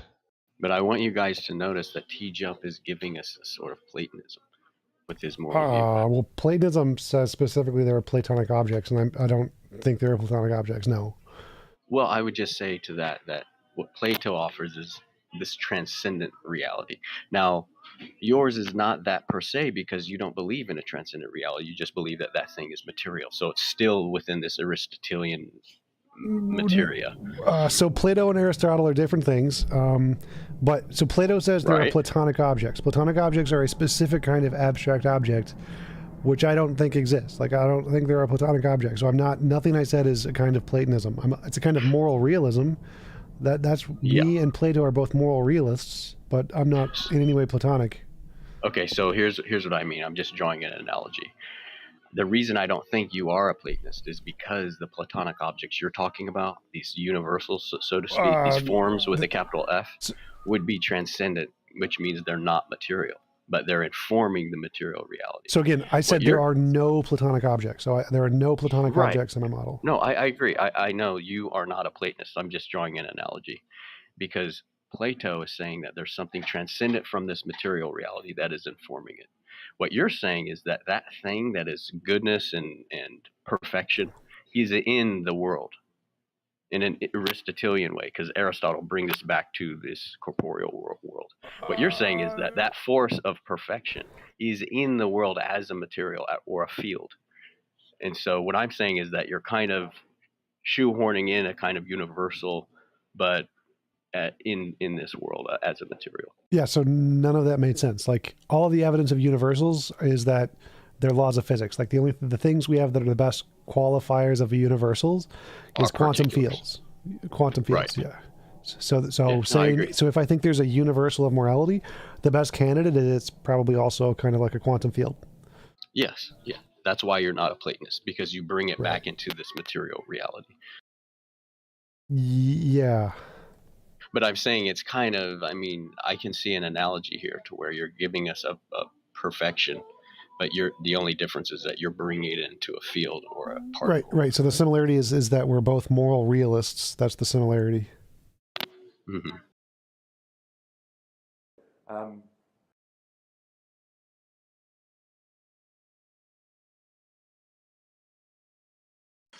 Hey TJump, what do you say about people who argue for the existence of God, like as a mind, as a thinking agent, who exists outside of time? Because my impression was that a thinking mind, right, is necessarily contingent on causality, on a linear time. So I was just wondering how does that, if that makes any sense to you, like that argument? Because so I would disagree that it's necessarily contingent, but I'd say there's no evidence that there's a mind outside of time, and so I'd say saying that a mind is outside of time is kind of like saying there's a pineapple outside of time, and they both have equal evidence. And so I'd say there's no evidence that a mind exists outside of time, but I wouldn't say it's logically incoherent or necessarily impossible. I would say there's mind has to be in time because thoughts happen in time. Well, again, I'd say that not spatial. I'd say again the same thing. There's no evidence they can exist outside of time, but it's not logically necessary for them to be inside of time. So you think I'm just going a little too much into it? It should just stop at, can even an object exist outside of time? Well, no, I'd say, do you have any evidence? Like, that's what you should reply. You shouldn't say it's impossible. Like, it's possible, sure, but there's no evidence of it. So because there's no evidence of a mind existing outside of time, that would be like, if I said there was a mind outside of time, that would have equal evidence to saying there's a pineapple outside of time. So their idea that a mind outside of time created the universe is equally as rational as saying a pineapple outside of time created the universe. But don't forget, though, that a pineapple is a different category than a mind. So pineapple is... Well, hold on. Let me just finish this. TJump thinks because TJump thinks that minds are material. Well, no. So that's not part of the argument. So the argument here is that there is equal evidence for a mind outside of time as there is for a pineapple outside of time. It doesn't matter if minds are physical or non-physical, spatial or non-spatial. Okay. The evidence that we have, regardless of your worldview, is that the evidence minds can exist outside of time is equal to the evidence that pineapples can exist outside of time. Yeah, that's right. Yeah, but I specifically went further with the argument and entertained it that far because they always try to respond with like, oh, well, you don't know what can exist outside of time. Maybe it's some ethereal matter of some kind. Right. I would agree with them and say, yes, you're right, which is exactly why pineapples could exist outside of time just like you think minds could. Right. Okay. Yeah, because I just entertained it further to the point where I was saying, well, even if there is some type of matter that can exist apart from causality, even the idea, the concept of thinking is necessarily contingent on That's wrong. Temporal space. That is definitively wrong. You cannot say thinking is contingent on temporal space. That is wrong. Okay. There's no logical entailment that thinking requires time. There could be some other kind of a medium outside of time that can allow for thinking. So like time is a specific kind of a field in physics. And so if there's a different field in physics that can essentially accomplish the same thing but isn't time, then you can do thinking outside of time. Okay. All right, thanks. I don't know. I would just say that here's what I believe. I think that an object like a pineapple is both spatial and temporal. It's bound by space because it can be measured spatially. It's bound by time because it changes. A mind, I don't think is bound by time. I don't think is bound by space, but it is bound by time, because I can tell you to think of flowers. You will, and then time will be ticking as you are, and then there'll be a time that you stop thinking of flowers. Whether you think it is or not. Well, hold up. So whether you think it is or not isn't evidence. So you'd have to provide some evidence to think that in any way minds are not bound by the same things pineapples are bound by. So what reason do you think minds are not bound by the same things pineapples are bound by? I don't have any positive evidence, but I would just say and I wouldn't know how to prove this, but it seems like it would be impossible to give a spatial parameter in centimeters to a thought, or a thought in grams, or something like that. Well, we actually can. So if you Google the weight of a thought, there's actually an equation for that. But the fact that it's intuitive to you doesn't really seem to work. Because like if you said, what is the spatial limitation of a pineapple? Because pineapples have different shapes and sizes. At what point does it become a pineapple? Like you couldn't actually give a precise definition of when an object becomes just a plant to specifically a pineapple, because it's called the problem of identity. So there's no way to give an exact definition for either of those things. No, that's different though. I would say that you could, whatever that object is, whether it's a tiny pineapple looking thing, you could still give it a measurement of it, depending on how accurate or sophisticated your measurement device is. We can measure its weight and size and whatever, but at what point does it go from a seed to a pineapple? Like when is the exact moment that a seed becomes a pineapple?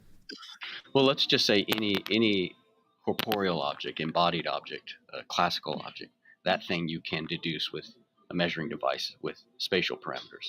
I don't see that you could do that with a thought in principle. Again, we can that's literally a thing. We literally do that. Just Google the weight of a thought. But could you describe how they did that? Yes, Google. Are they the weight using of a thought. electrochemistry? I mean, because that's not a thought. You know what I mean?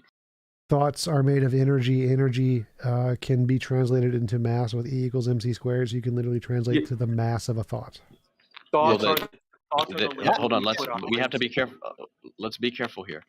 The electrochemistry that's transmitted through neural firing, those are exhaustively described in terms of physics, and there's nothing in them that is the thought. It's just physics. No, so all of the evidence in neurology, psychology, cognitive science is that those are the thoughts. So it's that they correlate to the thoughts. The consensus is those are the thoughts. So the consensus is that there is no extra non-material part of thoughts. Consciousness is a part of the material. It's literally the material thing there.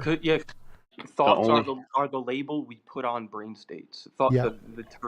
Well, I would say thoughts is what happens associated with brain states. It's not just a label. It's your primary datum of all of reality. Right. Your conscious experience is literally a physical thing in your brain.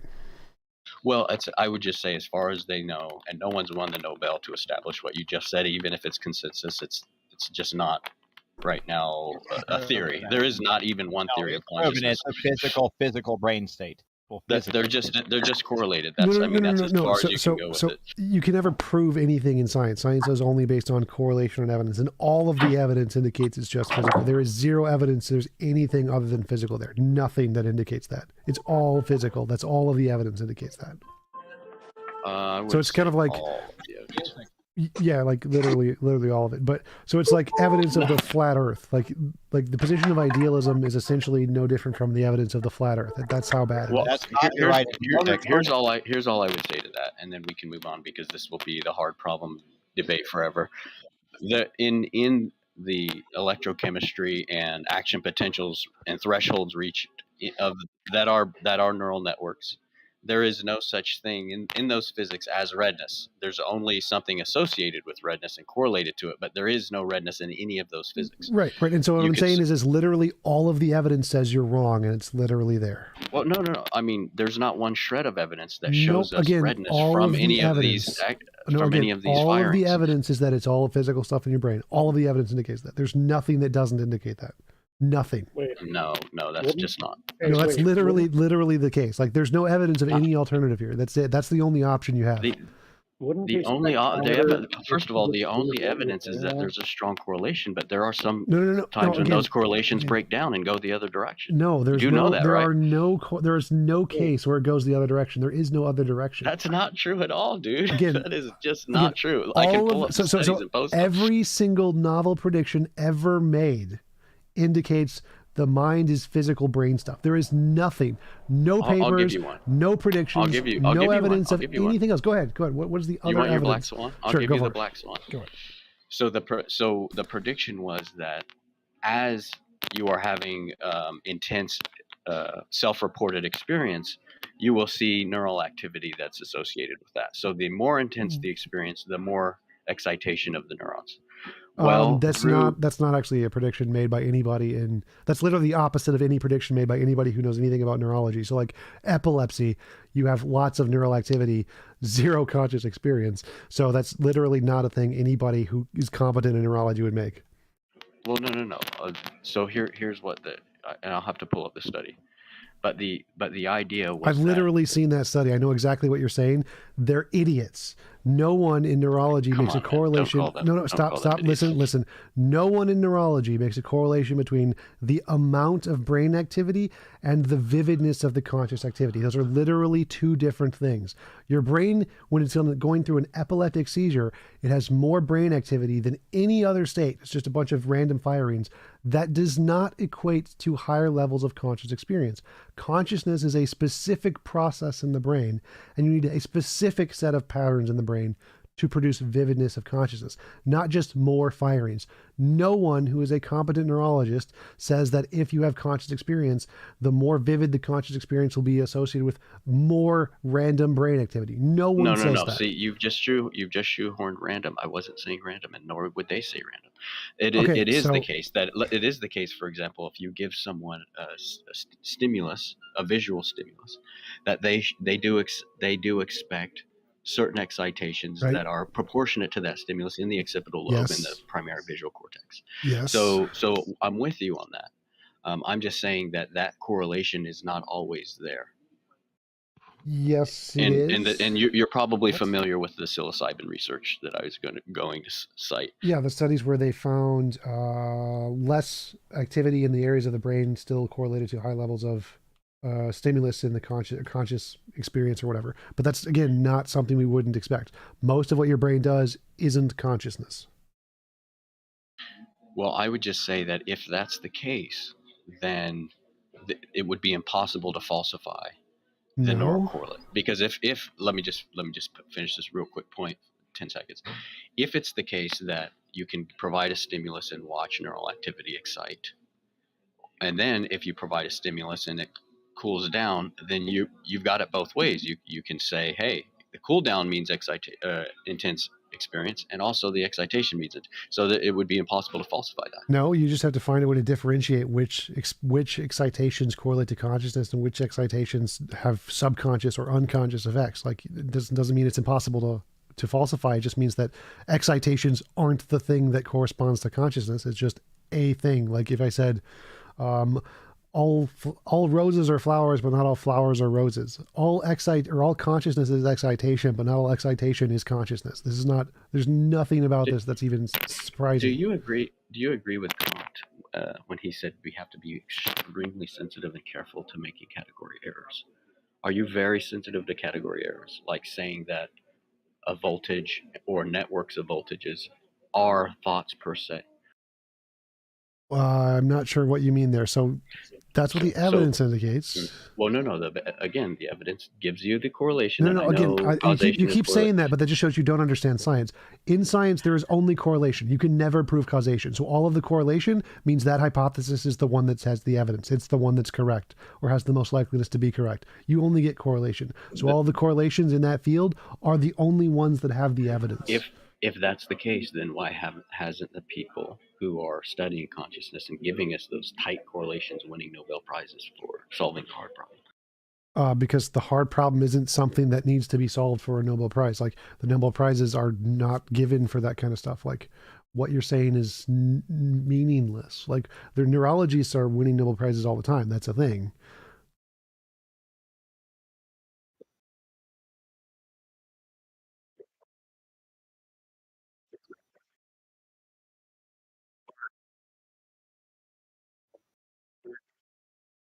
Somebody breaking up?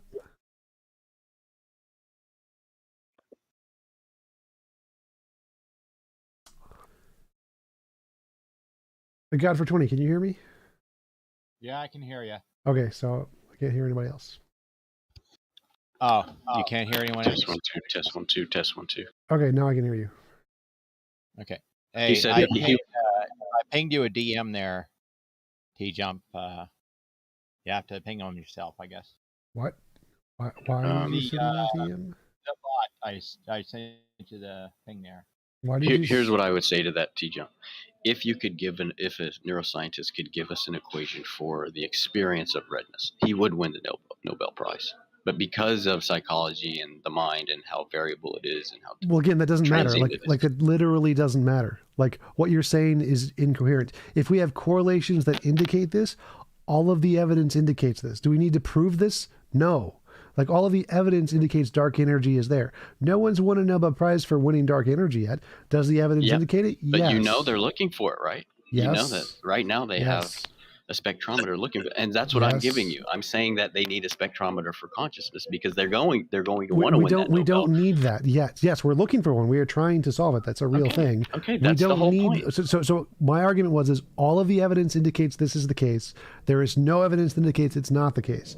The fact that we don't have a spectrometer for consciousness yet doesn't change the fact that all evidence indicates it's physical. So you keep objecting. Oh, well, you haven't proven it yet. We haven't proven dark energy yet either. All of the evidence is dark energy is real. So any rational mind is going to be like, yeah, dark energy is real because here's all the evidence indicates it.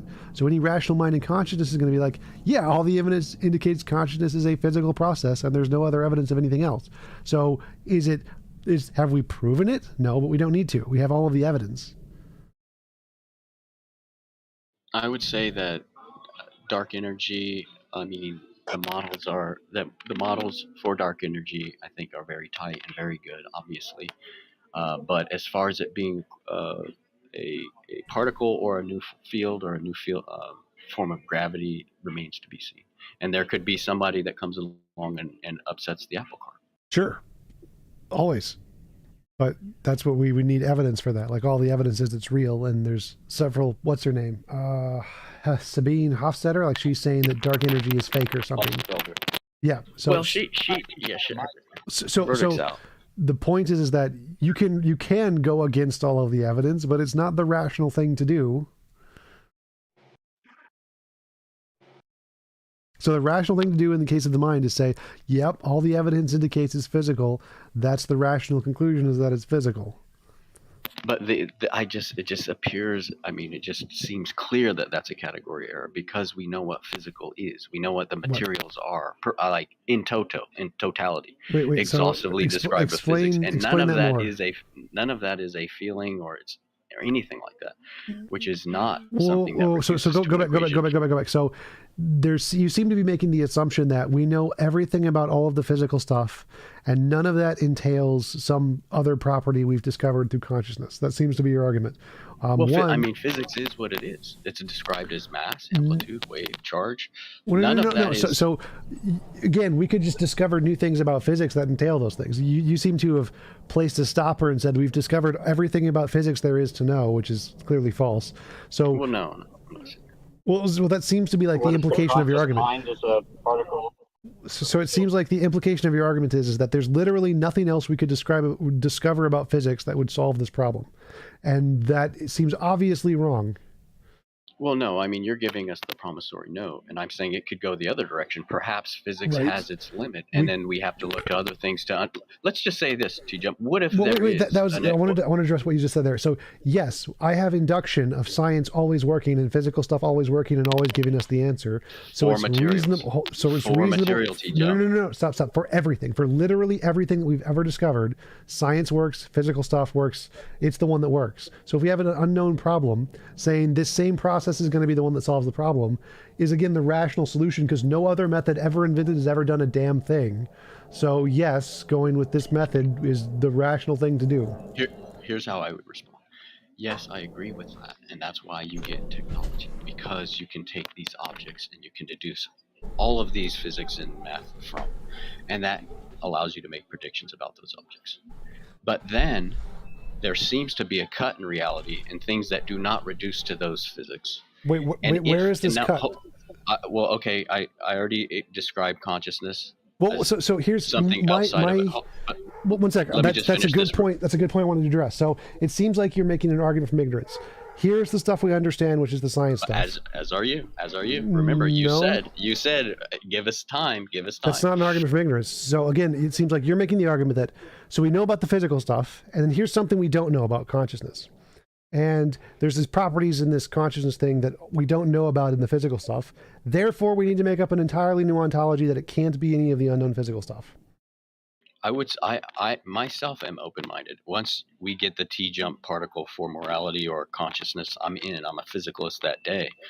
But what I'm saying is, what if there are things that are immaterial? In that's fine. That'd be totally possible. But if that's the case, TJump, you're not going to find it with physics. Right. That's totally fine. It'll point in that's the direction. Yes, I agree. It'll get you far enough. Whoa, I agree. We would not be able to find it with physics, but able to conclude that it is in fact immaterial and not just an unknown physical thing, you would need some new methodology to indicate this new ontology. You wouldn't just be able to say, well, we haven't found it in the physics yet, therefore it's a new ontology. Precisely. You need some other methodology to actually get access to this stuff to demonstrate it's real. That's essentially equivalent to science. And one sec. So we'll end on that agreement. I don't That's, to me, I don't see that other methodology. All I see people who are like idealists saying is that, well, we haven't discovered it in the physics yet, and it's never going to be discovered in the physics, therefore there's a new ontology. And I'm like, well, no, that's just an argument from ignorance. You need to provide that other methodology to indicate this stuff, not just say it hasn't been found by the physics yet. Well, they would point toward quantum mechanics, right, and Leggett inequalities, and the fact that since 2003 with Leggett's paper, it seems as though pretty much a consensus that down there, quote unquote, at the quantum scale, materiality sort of ceases to be, and now we're in a realm of. No, it's still physics. So it's still physics stuff. Well, hold on. It's only physics once measured. Prior to that, it's not there. Remember, hold on. Let me just make this point. This is very, very important. Whatever that thing is prior to measurement, there can be said to be no momentum, no mass, nothing until it's measured. Right, and but it's still physics. They're not saying that it has that. We just don't have an instrument to find it. They're saying it's literally massless. It's literally no, I don't think you understand it. So in physics, those are still physical things. Those are still physical material fields. The fields themselves are material things. The quantum fields are literally things that exist in a vector space. They are physical things. They're not saying physical things are gone. They're just saying matter, as in a thing that is produced as a fluctuation in the space-time field, doesn't exist because it's a emergent property of other physical space-time field or other physical fields. So the physical fields are still physics. It's still material fields, if you call a field material. So it's not in any way some new special thing. And there's no evidence that it in any way relates to consciousness. But the fact that these things in physics aren't space-time, because space-time and matter are all results of emergent of other far more fundamental fields, doesn't mean they're not physical. They're still physical, natural stuff. Wait, don't say space-time, because now you're in the classical world. There is no time. No, space-time and matter are emergent fields from other more fundamental fields. But TJump, in quantum mechanics, there is no time derivative. It goes both ways. In classical mechanics, now we're in the time derivative. So time is literally a field that literally exists. It doesn't matter if it goes both ways or not. It's still a field. Well, and it's an emergent field from other fields. I don't. No, I don't. Time is not. Time is described in. If you want to get a confusing answer from physicists on what time. Space-time is the fourth dimension of space-time. Space-time is all a single field. Some disagree. I mean, this is hotly debated right now. Is time? That's some believe, like Lee Smolin, that Lee So- Smolin believes that time is fundamental and space is emergent. Yes, And then he gives I understand that, but the reasons for that. consensus in physics is that space and time are both emergent. Yeah, I would agree with that. But let me just take us back down to the quantum scale real quick. So what I do think that quantum mechanics does is it does suggest that there is a real world of objects that is superior, primary, because as George Ellis and Barbara Drossel have shown, that quantum system cannot come into classical physics unless but for a classical object existing either primarily or with it simultaneously. And all that is to say is that quantum wave system that you're talking about, that field, never does it can't collapse itself. it's not allowed for in physics for that wave to collapse itself. This is why we have many worlds, for example, and they say the wave never collapses because they know the physics doesn't allow that wave to collapse. Well, the wave can collapse from lots of different interactions with other But the waves. wave does, yes, the wave collapses only when it comes into contact with a classical object. It never collapses outside of that. Yes, and it so can. to me, the wave can collapse in from interactions with other waves. So like it doesn't need to collapse with an interaction. Like virtual particles would be a great example of this. They don't interact with anything in the natural world. They just pop into existence. That's perfectly fine. They're interacting with a different field. So the particles don't need to hit a classical object to collapse. They can collapse in lots of different ways. If it's a particle that has a position in it, the virtual only way particle, to know that. Virtual particles, they don't have a mass or a position until they collapse. Okay, well then they're not collapsed then. Right, and then they collapse, and we've shown they come into existence empirically with the Casimir effect. So they don't do that. If we can show their position, that means per force that they oh my God, you're not understanding. So virtual particles don't interact with anything. They pop into existence at random with no interaction at all with anything in the real world on their own.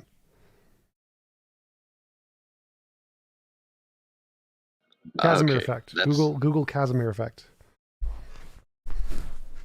Well, if they don't have a position, then they're not collapsed. No, they collapse and then they have a position, not before. I see. I'll just have to look into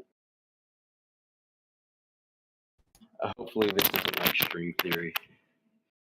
Well, Casimir effect is like literally something we've demonstrated in a lab. It's just virtual particles. So string theory would just be one of the interpretations to try and explain it.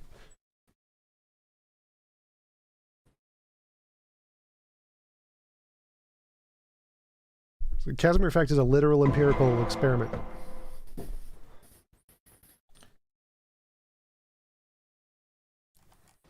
That's it, objects.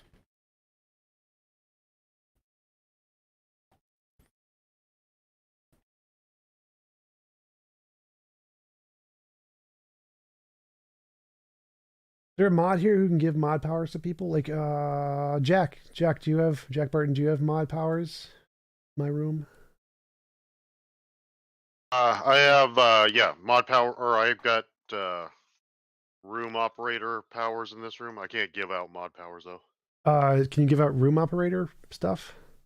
Not that I know of. I think that's all. It's got to be actual server mod and admin stuff, or admin level that does that.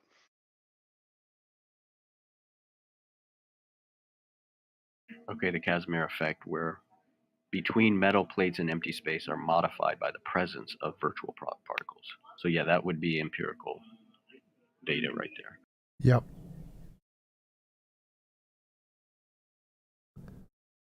Hey, so like, who thinks like me, Russia's not gonna get all its objectives done? Is that a joke? Like Russia isn't going to get any of its objectives done. It's gonna take Ukraine. It's already gotten a few objectives done. I mean, it took like the largest EU, well, not EU, but largest European nuclear station.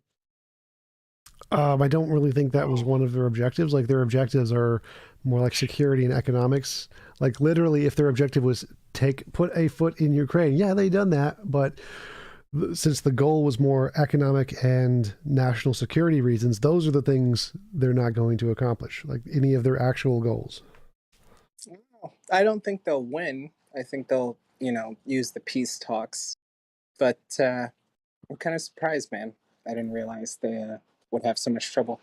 Yes, I mean, Ukraine is like 1/3 their population, but like... Yes, I'm also surprised by the military ability of Ukraine to actually wage a successful I'm not protection. Like it's kind of like how America attacked Iraq and America won in like 3 days. It was over. And then that's kind of what you would expect to happen to Ukraine, but nope, Ukraine is actually putting up a sizable fight. Super surprising. I would like Russia to lose just because I'm a patriot, but when you get like thousands upon thousands of like anti-tank missiles from other sides, and like every Western country trying to use like special forces and drone strikes to stop your military secretly, it's fair to say it's going to be a tough time. Well, even with that, like I'm surprised at how much how much damage Ukraine has done to the Russian army, like knocking down all those planes, destroying all those tanks. Like, that's really impressive. I'm happy. I mean, I know we helped them and a lot of other Western nations helped them, but it's good for us. But, I don't think it's particularly fair. And I think China's like, what? This ain't fair. And Russia's like, those now are we know who our real allies are. those are thoughts China has literally never had. China has never even heard of the word fair. I get what you're saying. Anybody want to jump in? Russia bad? Huh? Russia. I just don't want to see nukes involved. That's it. Yeah, You don't want to see Russia nukes is making big mistakes. I don't think we should dive for Ukraine. I'm not gonna lie. No, that's fair. We don't even have to. You send like a couple thousand anti-tank missiles, and you do like hundreds of millions of dollars of damage, even if Ukraine loses. Yeah, so if we go to war with Mexico, and Russia sends Mexico 1,000 tanks, are we just supposed to like let that happen? Well, they wouldn't send 1,000 tanks because it would be prohibitively expensive, but they might send like small arms and anti-tank missiles. So if those same weapons are going to be used to kill us, are we just supposed to sit on our asses and let that happen? Why would we invade Mexico again? It's just hypothetical. So to me, I understand his point, and his point is that suppose Russia invaded one of the NATO countries that's a neighbor to Ukraine, then we would be obligated to actually go in and defend them because we're a part of NATO and we're obligated to fight. And if we did, that would essentially start World War III for sure. America versus Russia, that would be World War III. And then the probability of using nukes significantly increases, which could potentially kill lots and lots of people. And his statement is that on the positive side, it might the number one rule of nukes is to never use them. Yes, yeah, okay. Tell the United States that, but go ahead. That the thing is that because Russia is expansionist, and since they are expanding into Ukraine, and if they did attack a NATO country, if we went to war, the country who's most likely to lose is the one who's most likely to start a nuclear war. So that's a good point. If Russia was going to lose and they were going to lose their national sovereignty and their ability to defend themselves, then the likelihood they might use a nuke and that other countries would retaliate with nukes is actually pretty high. Especially considering the statements that Putin has made about, like, I don't remember what it was, but he said basically he would see the entire world be destroyed if it meant Russia was to be destroyed. Yep. I don't doubt that one bit. I'm sure the United States didn't say that, but they feel the exact same way. I don't know about that. I know America's that. government's for its fault is like rational. Putin's not. I don't think this is what I'm saying. Putin is fair, not an idiot. He's for the past 8 years has been planning an invasion of Ukraine, but the American media is painting him as some irrational idiot who's making a lot of mistakes right now. And that might be part of his plan, because making Putin look like an idiot who's about to start World War III might be the biggest bluff that the U.S. media and the U.S. government is calling right now. If they can't back that up, and eventually in 2 months it looks like no nuclear holocaust is actually going to happen, then the U.S. government and the U.S. media is going to look like a bunch of fucking idiots. Well, that's not a problem because they do that all the time on their own. But does anyone want to fact check a thing? Because does anyone want to see if Russian Parliament passed a bill to take all of the protesters that they've been detaining and conscripting them? That makes literally no sense. Stupid, dude. That would be dumb. That's why I'm It's asking if anyone wants to like fact check that. They'd be like, you know what? Let's take all of the war prisoners and let's make them soldiers on our side and see what happens. Yeah, let's give them like classified Dude, they won't be facts at all. Like, what are you talking about? Intelligence and help them understand how our military works. Let's give guns to the people who hate what we're doing. Genius. Ooh, I did hear about this. They probably would just kill them. No, Ukraine It's more realistic. passed a law like where like if you're a Ukrainian citizen, you can get a free firearm. Like that's kind of hilarious. Well, that makes perfect sense. Like, what's it? Israel and Switzerland do that too, where they have mandatory military service and you get a gun, and you get to take it home. So No, it's not mandatory military service. Well, duh, because they don't have time for that now. You can get a gun right now. Well, again, that makes sense. Exactly like for what I said, because if you're in, wait, hold up. Hold up. So in countries that are at risk of being invaded, like those countries have mandatory military service and give out weapons exactly for that reason. So now that a war has started, the fact that they give out weapons makes a lot of sense. No, I don't disagree with that statement. I'm just saying that's exactly how, like, civilian buildings get bombarded. I don't see the connection there. You don't see how, like, giving a civilian a gun and they take pot shots at the Russian military gets a residential building shot by a tank? He's got a good point, I can't lie. No, because I think that they do that anyway. Like they shoot the residential buildings before any of these. I don't think that's fair to say, man. I think from like the level, they're like, oh my God, Russia attacked an apartment building and like 6 people were wounded. Bro, there's literally a video of Russia running over a little lady in a car. Yeah, no, seriously though, I think Russia, real talk, like, yeah, I want them to get their ass kicked, but I feel it's like pretty Western media-y to be like, oh my God, they're committed war crimes, and I think they're trying, man, but like you have a bunch of Ukrainians. Well, so just to be clear, war crimes happen in war all the time. Everybody does war crimes. Exactly. Like saying war crimes are happening is like, yeah, war is a thing that definitely happens. So the news media saying that is just irrelevant. Like the news media are a bunch of idiots who want clicks and do nothing of any importance. So yes, war crimes are a thing. They've always been a thing. America does more than literally everyone else, but yes, war crimes are a thing. I meant to point out. Excuse me, TJump. Unfortunately, our media is like very incredibly biased. Unfortunate, but it helps you like. Excuse me, TJump. What bias? Yeah. Please respond in guest text. I'm not looking at the chat. I'm playing a video game. What do you want? Okay. Okay. Admin needs you to. What are you playing? Did The admin needs you to respond. Did you want him to become a mod? Yeah, so like God 420 and Beowulf, B30 Wolf are Also, don't forget me. I have to be.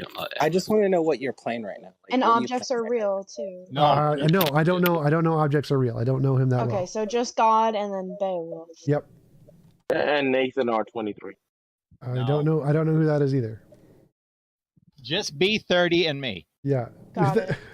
Don't let them trick you. Monkeys. Give me a minute. And Nathan R23. Yeah, sure. Yeah, sure. Take your time. It doesn't need to be in a hurry. So. Are you what's your name? Who's the cool guy talking with the points? I want to know what game you're playing. Come on, tell me. Oh, I'm playing Immortal Phoenix. Immortal Phoenix. I haven't heard of that. Yeah, I've submit to GameFly, and so I just put like a whole bunch of games on the list and try them whenever I want. I get you. I don't like spending money. Still a thing, bro. Get whatever game I want. Next game I'm gonna get is Elden Rings or whatever, the one that George R. Martin has specifically or allegedly, put his creative input on. Open World Dark Souls. What? Open World Dark Souls. That's the official name. Oh, exciting. But anywho, I think like it's not great to see how biased our media is, but it is great to see like Russia get a really large black eye.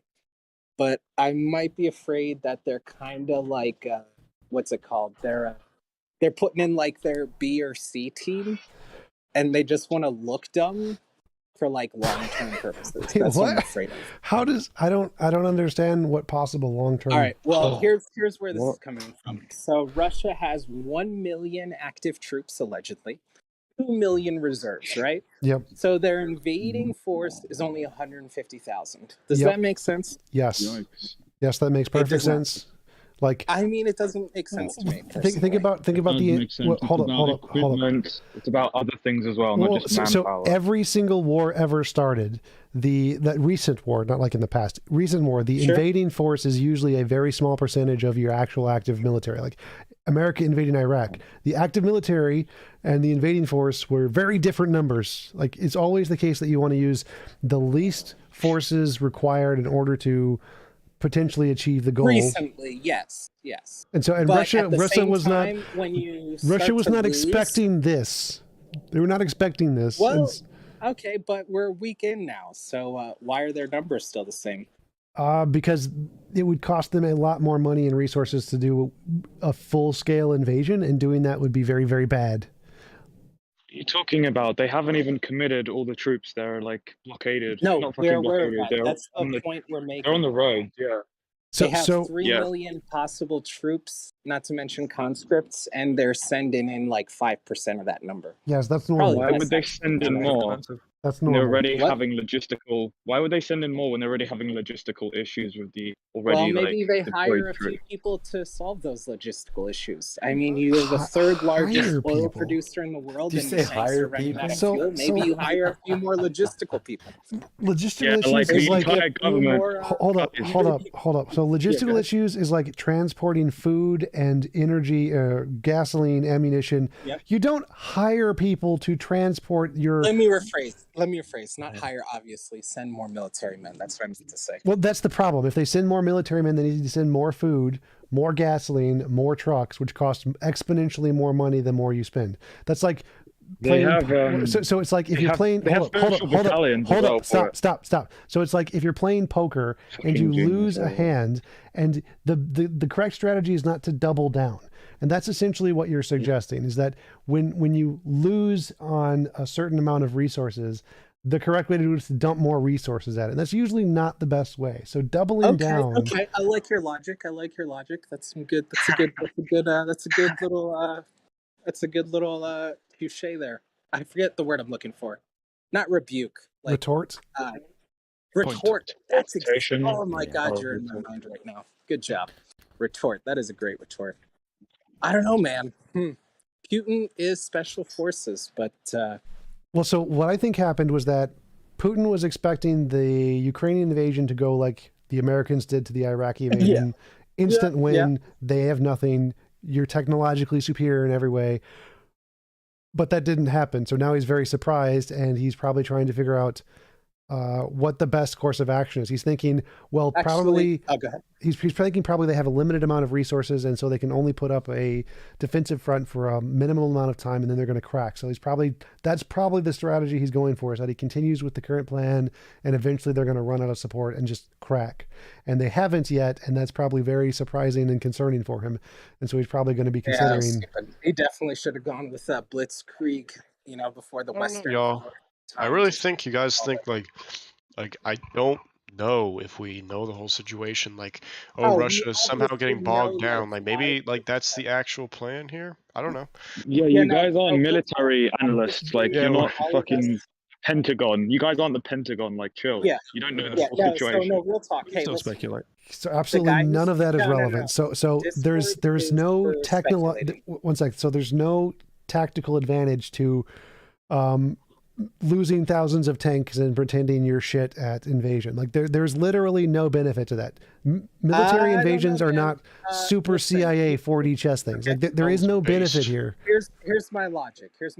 And number one, whoever said we shouldn't speculate, when you speculate, you learn other people's opinions, new ideas.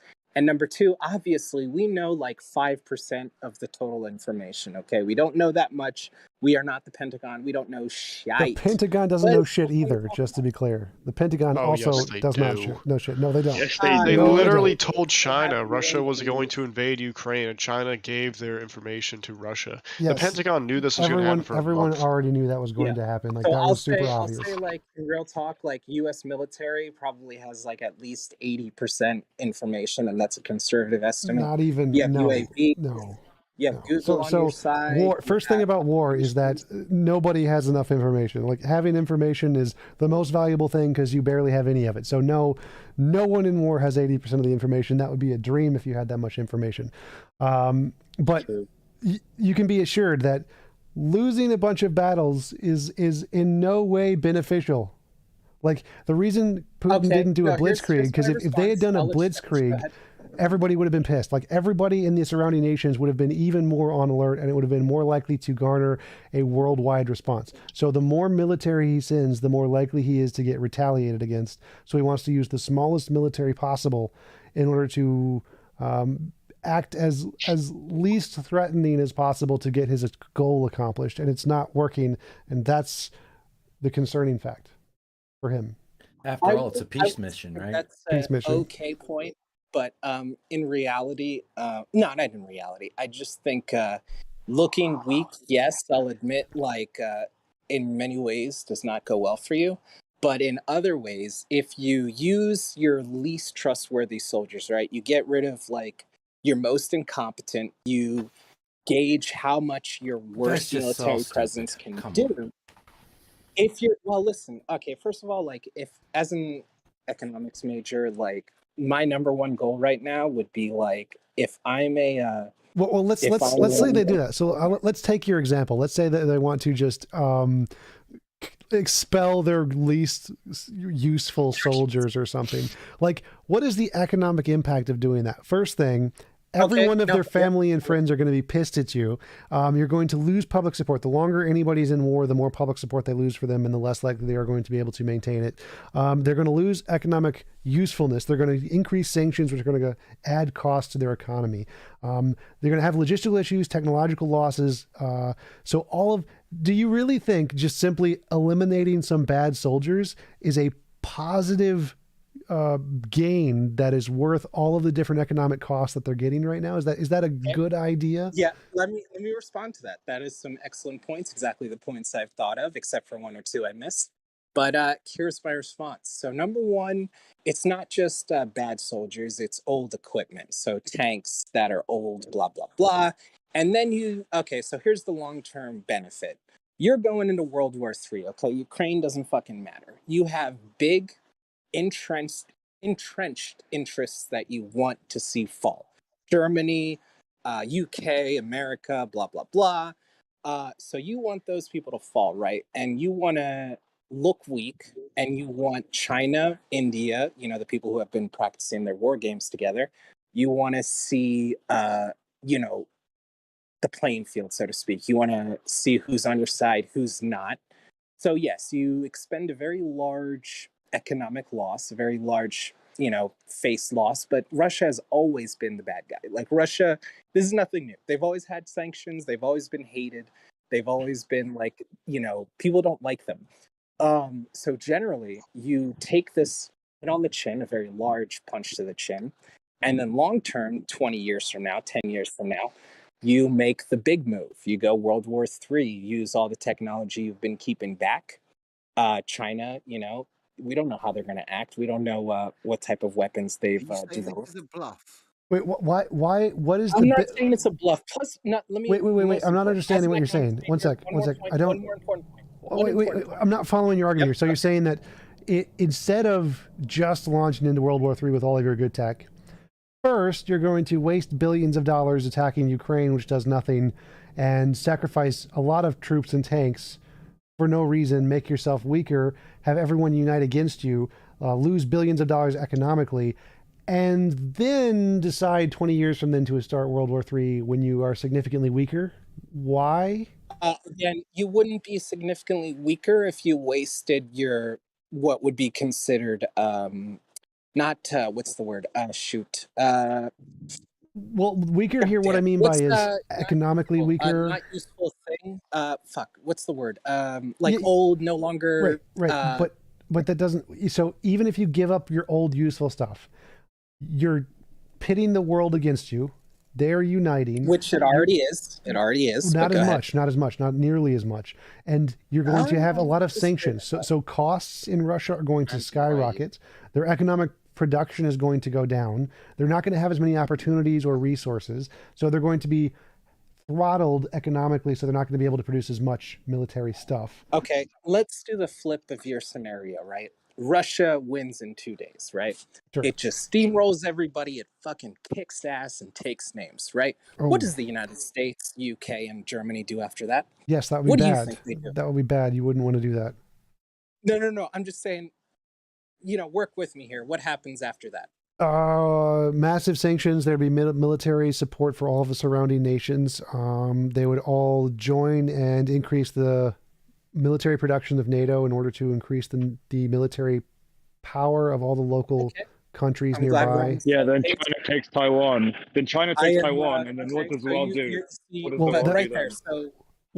China taking Taiwan wouldn't affect anything, because the American military isn't going to go there. They're just going to give a lot of military equipment to all the local surrounding countries.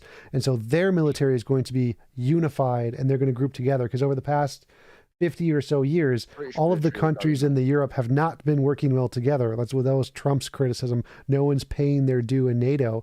And now, because of the threat of Russia, people are going to take NATO a lot more seriously and group together and start reinforcing their militaries a lot more than they would. So they've been given essentially a warning. They would have if China if go Russia into was Taiwan, winning, the but it's British not will winning. attack China.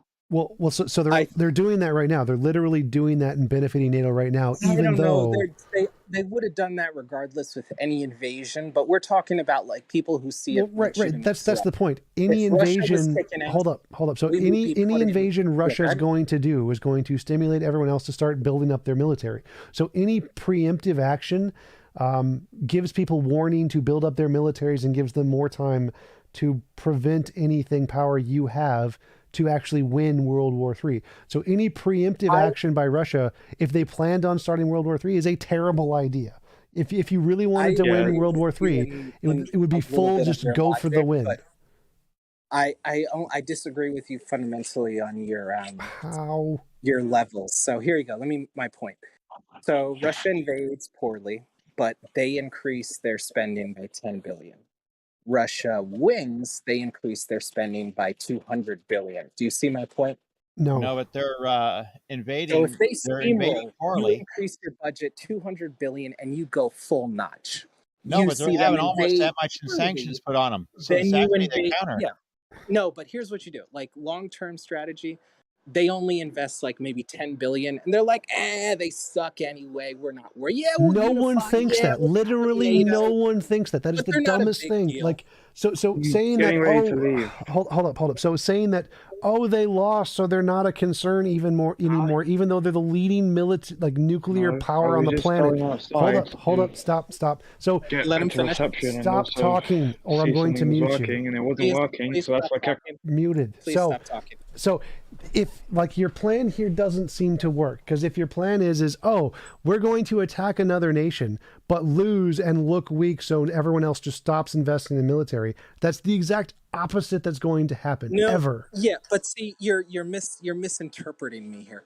Obviously, what is the benefit? What could they? Obviously, they're going to invest. Hold but up. So here's what I'm missing. Here's what I'm missing. You have given no benefit to Russia at all for taking this strategy. Everything you've listed as things that they're going to lose or costs or bad plans, no matter what. There's no benefit you've added. All you've said is again, the benefit. I'm just going to clearly state it. The benefit is winning World War III. That's the benefit. That there's no way for them to do that. Everything they do makes it less likely they're going to win. There's no benefit that makes it more likely they're going to win by using a weak force to attack Ukraine. That is the opposite of trying to win World War III. If you're trying to win World War III, the best thing to do is to attack before anybody has any time to react. So in a war, preemptive strikes are usually the best way to try and win it. And so if you're going to give people a lot of warning by attacking another nation, which causes everyone else to start building up their military, that's the opposite of doing anything that could potentially win World War III. And having them imply sanctions on your country that will then destroy you. Well, hold up. So having them imply sanctions on your country so you have less economic power and less ability to grow your military is also the opposite of what you want if you're trying to win World War III. Germany had the better strategy in trying to win the World War, which is build up a huge military, invade as fast as possible with the least warning as possible. That's how you want to win a war. Yep. Okay, so Blitzkrieg. Russia already has a huge military. Think about Excuse me, Russia's not at war though. That's not their premise, right? Hopefully. Well, he's arguing his argument is that the reason Russia is doing like a weak invasion and deliberately losing is because their plan is to win World War III. That's his argument. That's that basically doesn't my follow. argument. Yeah, and all they've done is incurred shit tons of sanctions against themselves, which reduces their money you in. guys are pretending like Russia hasn't been sanctioned for the past 25 years, okay? And they're losing equipment. That doesn't matter. That doesn't matter. My argument here isn't that they aren't being sanctioned against. My argument here is that if they wanted to win World War III, the correct strategy is not to incur more sanctions and to use a weak attack to seem weak. Those would be counterproductive to trying to win World War III. That's where we disagree. See, like, where I disagree is you're thinking they should win really, really fast. But think about it like this. Think about it if their goal is not to win World War III right now. Like, think about it if they thought the United States was... I think the United States is, like, still very, very strong. But I think in 20 years, we will be very, very weak. You know, we have the aristocracy bleeding us dry and getting Okay, more let's and more. grant that. Let's grant that for us for a Well, moment. let me finish. My Wait. overall point. I don't want to forget about this. So let's say you're right, and that America's going to be super weak in 20 years. Would it be better to attack America then, with or without all of the sanctions, with or without a full military force, with or without all of the other countries in NATO uniting and building a military? It seems like if in 20 years America's going to suck, the better thing to do is just to not invade any country and wait until that happens and then attack, not attack now and give everybody a whole bunch of warning. You see, that's the thing though, like, if you do it that way, they're going to know you're building up forces regardless, right? So regardless, No. Yep. Like, yes, you have surveillance footage, man. You can't hide invasion. That part's fine, but if you literally invade Ukraine and make all of the countries around Ukraine and the UK and NATO now afraid of you and taking a lot of time to be like, oh, we have to consider Russia now, and so they're going to build up a military, that would not have happened if they didn't invade. You want to look as peaceful as possible, look as like you're not going to invade. I hear what you're saying, but we disagree because now they actually, okay, so Russia used to be like, even now, think about this room, right? God. Even before Russia invaded, even before like it did invade, even the week after invaded, everybody was like, Russia, oh my God, they're going to steamroll. Oh my God, they're going to kick it out. Oh my God, Russia's going to win. It's going to be so fast. Now everybody's like, wait a minute.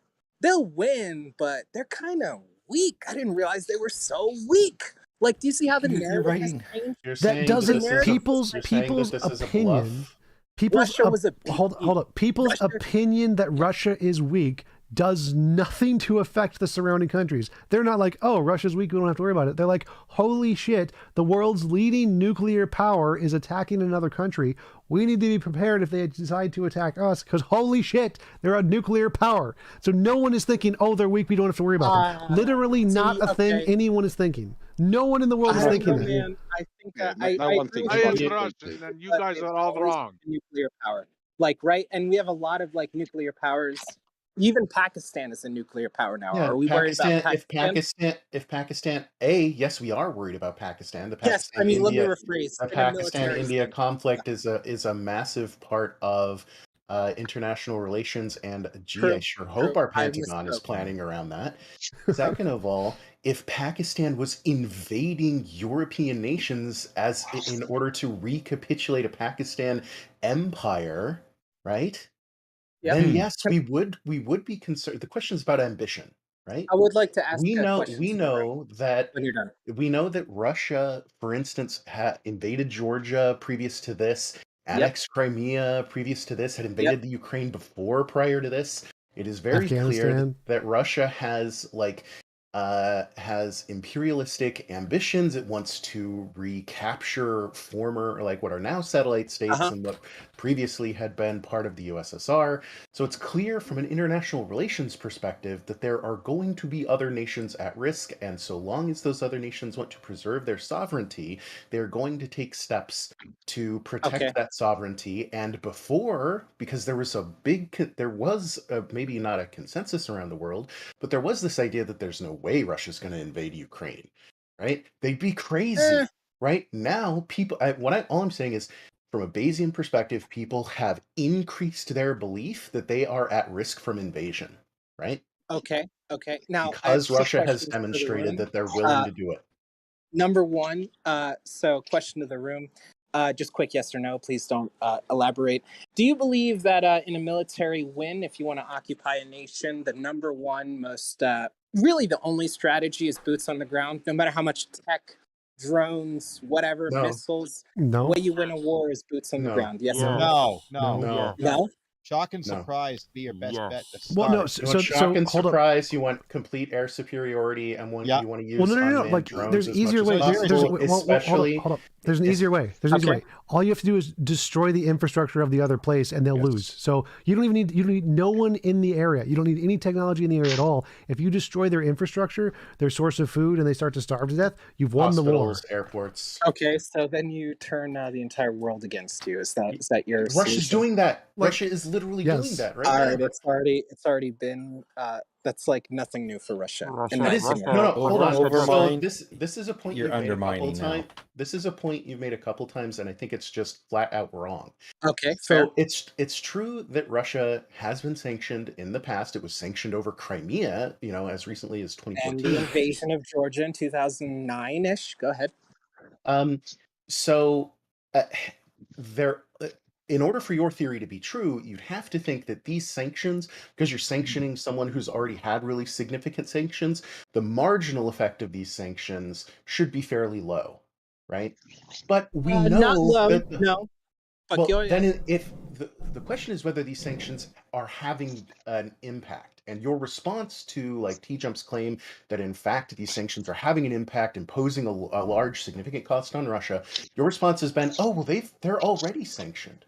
But it doesn't matter if they're already sanctioned. What matters is what is the damage of the current sanctions? Are the current sanctions imposing a large cost or a small cost? When you give this argument that they're already sanctioned, it sounds like what you're saying is the current sanctions aren't having much of an effect, and they are. I disagree. We know with they that are. fundamentally. You So guys their noticed the currency, recent sanctions just are watching their removing our currency, it's gone removing our down like at policy least and our 40%. secrecy. Difficult to hear what you said. There was some crosstalk there. I would say, currency-wise, yeah. I didn't I mean to could probably cross buy over. some nice stuff there with I'll my respond money. when the room is done. I don't think anyone was being malicious. I just saying I don't didn't think hear what you anybody was said. being Yeah, malicious. I didn't You're mean all to. I excited just wanted to talk. interject around these current sanctions in regards to. Has anybody noticed that they're designed in a way that it removes everybody's privacy around purchasing of properties, for instance? Oh, you mean like the United States is you think it's- saying that, oh my God, Russia's using cryptocurrency, so we should crack down on cryptocurrency, even Wait, though I have no idea. Hold up. will do no harm? I didn't understand that. What do you mean they are cracking down on people's? They're saying that because Russia. No, mind. I was talking to Echo. One sec. I was asking Echo what he meant. I didn't understand what Echo meant. So in the UK, I don't know what's in America, but the recent round of sanctions is that the Russian oligarchs and the powers to be cannot buy property in the UK under like shadow companies, etc. What is that? You have to know the name of the owner instead of just their Well, company. I can go further and elaborate on his point. A Russian billionaire. That's all I know. They're piercing the veil.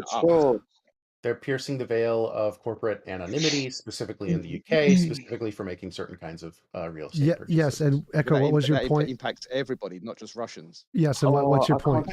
Yeah, true. Echo, yeah, what's your point? Yeah, exactly.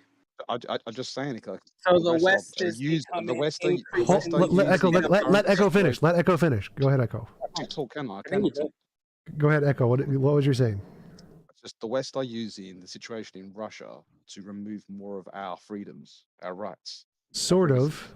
So like they're making implementation because they don't want. Hold up. So yes, Russian oligarchs who are very intimately tied with the government as a whole, if they end up buying or getting power in the UK, then that can be essentially used directly by the Russian government. Therefore, they need to know any kind of personal connection the oligarchs have to these organizations that are owned in the UK. And yes, they're obviously going to implement that as a law for everybody because it would kind of be racist if they said only Russians or whatever. So yes, they're using that for everyone. But I don't see why that's necessarily unexpected. Like in war, this happens all the time. This is a pretty standard thing. So they're not using this as like some kind of malicious means. And just a further point, it's a civil liberties question, right? The worry is that like you're never going to let a good emergency go to waste, where there's going to be actors in your government who are going to want to take any opportunity to expand their power. And so you could think that these encroachments, while they make sense during wartime, are going to be hard to push back after the war. I think it's just encouraging a sense of caution around these sorts of I issues. agree. 9/11 fundamentally, is that story. But I'm I think trying to read it now. States and the UK really didn't need very much excuse, but they are using the excuse even Well, more. I want to bring up sin, but I think it's too trivial. No, it's my for turn. what we're talking I've about. waited so long. Let me finish. Давай All right. завтрашний. So, like after 20 years of sanctions, you're gonna prepare your War's economy depressing. to be able to Окей, когда withstand. придешь, ну. What? Хорошо, когда придешь. Hey, one at a time. Can I finish? Let me finish. So yeah. Oh my gosh. Yes, so Okay. let me be very clear here. Yes, the sanctions are powerful. Yes, the sanctions he's got a affect bit of them. I'm delay not too. saying that they're not affecting them, and I'm not saying they're affecting them in a big way. I agree with both those points, but what I'm getting at is if your economy is prepared for like 20 years of So sanctions, TJump, earlier you did say something about sin that I like wanted to ask. say start purchasing foreign currency reserves in China. Yeah, could you give me a Like, definition for sin? Hold on, someone else is talking, buddy. all right, yeah, Someone let me else is finish. talking. So yeah, what Russia has been doing has been moving its assets from foreign currencies into Chinese yuan, as well as other like We know this. non-NATO based They've cultivated currency. strategic Let me relationships. finish. If you have 20 years of sanctions, you are going to learn to divest yourself from places where those sanctions can hurt you. Now, yes, they hurt them really bad right now, but think long term. If you are building an economy that's basically not sanction proof, but can deal with sanctions in a much better way, 10 to 15 years from now, if you really want to go in a big way, then those sanctions will be too little too late and they'll be weak. That's what I'm getting at. There's no need to trigger the sanctions to do that. Triggering the Yes, sanctions if you want to triggering make the yourself triggering a sanction is one just hurt second. the country, period. One second. I just love to get this point out if you don't mind. All right. So let's just take an example, like the SWIFT payment system that Russia got expelled from, right? There's this idea floating around that they're going to have like a Russo-Sino-India currency exchange to make energy purchases easier between these countries in the absence of SWIFT. And that might completely be true, but they could have done that before, right? If the idea is that Russia wants to make themselves sanction proof, there's no need to do that with the sanctions imposed, with all of the cultural costs of Russia being expelled from like soft institutions like the Olympics and that sort of a thing, with all of the hard costs of like you're tanking the ruble, your banks are cut off from the World Bank, so you can't make purchases. Like if you no know one's you're gonna buying be your cut off, resources. yeah. I mean, it's completely pointless to use this as a strategy to do that. Russia hasn't made themselves sanction proof enough to prevent this kind of economic collapse, which is imminent. You have to there's take another this thing. into There's consideration. another though, thing with- comes with these sanctions is Okay. if they suspect you may be building up for war, they can actually sanction sending you supplies that could be used for that purpose. Yeah, okay, I agree. So you can Now, actually already doing that. you can actually be punished that way. And they All are right, not but a if you're- yep. completely If you're gonna free hit running your country. They do require trade with other countries for stuff think they about it- require every day, such as Yeah, so technology. you want to know who the largest, one of the largest importers of Russia is? The Ukraine. So it's kind of funny. destroying your trade partner is really stupid. Yeah, because you lose all your technology too. Think about it this way: if you're going to take that big of a hit to the ruble, why not, instead of burning those through a sanction and losing access to a bunch of financial institutions, just take that loss in rubles and use it in an arms deal with the U.S. or an arms deal with other neutral nations who aren't willing to align themselves against you pre-sanction, but have now aligned themselves against you post-sanction. Yeah, you Spend could those literally rubles to help modernize your military. You could inflate the currency. Like you could literally just start buying anything you wanted and just print currency infinitely if you're going to expect a deflation of the currency. So you could just buy anything you wanted at no cost to you. I was going to say, like, it's And Russia's then currency. The ruble massively is Russia's increase currency. your They have inflation. control I over it. don't It's think not that's. even I mean, net. in logic that would work, but not in reality. People would be aware that you're printing out shitloads of money, Well, no, especially that's oligarchs. so. Just to clarify, my point here is that I if don't think you're that's bad. if you're Go ahead. expecting to lose, demonetize or lose the value of your currency, the better way to do that is to, if you expect it, you can artificially inflate it first because you're already going to expect it to lose value. I would disagree with that statement. Everybody's Well, gonna you do it see without already losing. did that. Everybody's Long gonna see that term, coming that's a how your mile. economy collapses. If you're aware that your currency is going to be devalued, you purchase foreign currency reserves in preparation, not like speed that along. Yeah, but so you purchase as many of them as possible by printing as much money as you can and buying it in segments until it deflates. Yes, but world governments are going to be aware of that. Russia They're probably going to already know. did that. We wasn't aware of it. I We don't know, already man. knew about Been doing that the red law. wait. This You understand? analysis But is what I'm trying to no what Russia. TJump is speaking Russia to, and other Russia already countries did it. already had massive reserves of foreign currency, especially the American Not dollar, massive, but large. because Yeah. yes, massive, because Massive. because of the petrodollar, because of the fact that oil is priced and sold in American dollars. There we go. It's been like that Yeah. for like 40 years. So I'm just getting at the long term here. You are you're okay. So you're saying let's all do it when we're nice and powerful. If you are nice and powerful and you appear nice and powerful, and no one in 20 years has been what's the word? No one in 20 years has like thought anything other than, oh my God, they're building up their insanely large military. Think about it in a broad term. Like you have dozens of actors, you have dozens of militaries, dozens of countries. So China sits back. They're like, Russia, all right, we'll take the big hit, but you're going to pay us back. You know, we have a lot of Chinese yuan. You We're wouldn't going do to it take to the big hit. China. We're going to look weak because China is like the #1 ally of Russia. You wouldn't do this to you wouldn't hand off bad assets to China because you're going to alienate them. No, Well, no, if not you're bad. no, Exactly. if you're going, if your plan is I'm going to win World War III with my buddies, China and my like puppet states around me. India, yeah, go ahead.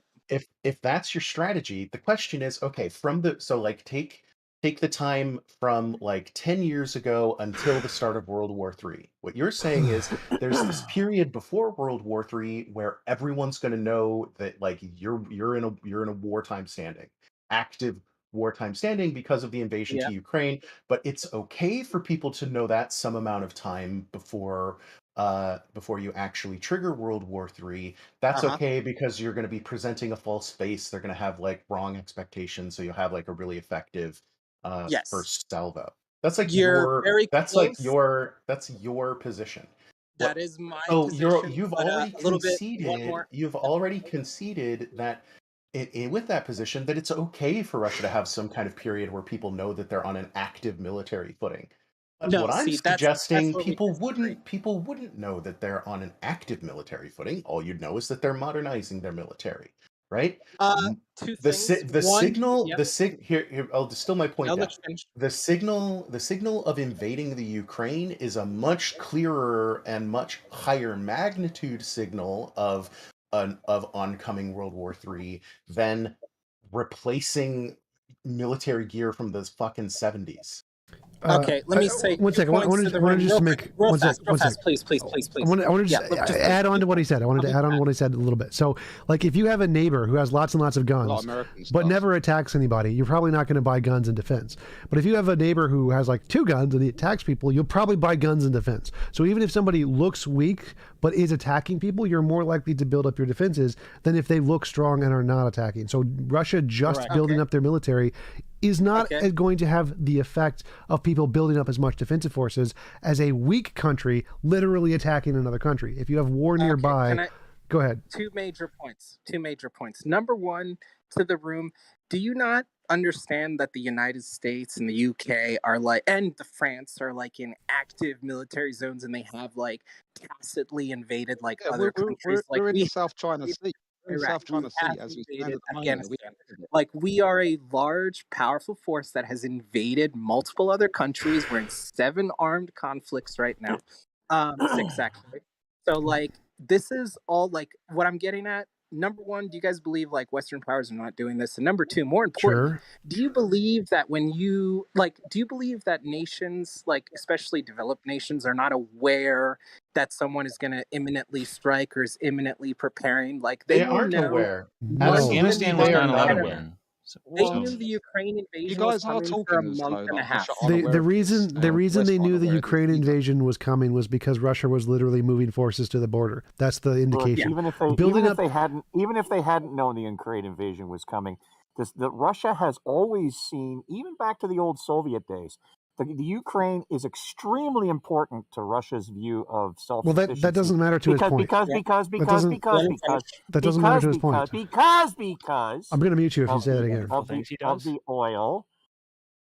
So literally, it doesn't matter It's necessary. So I didn't. So it doesn't matter. Yes, Wait, it let him does. finish. He It's hasn't going to spoken that treat the much. Let him Ukraine finish. as a different matter than other parts of the Balkans and or that part of Europe. Okay, There, now I'm that done. literally Your matters turn. to nothing being said here. So he said, Bullshit. okay, Well, so let me you're rephrase. muted. I'll finish this point.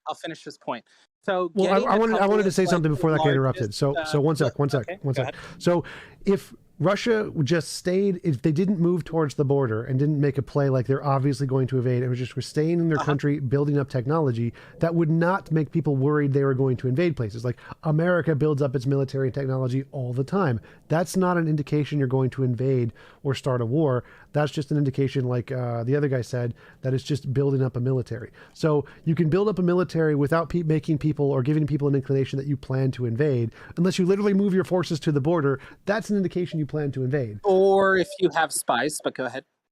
Well, everyone has spies. That's not an indication you're going to invade either. Exactly. So information is going to get out there. But here's what I'm getting at.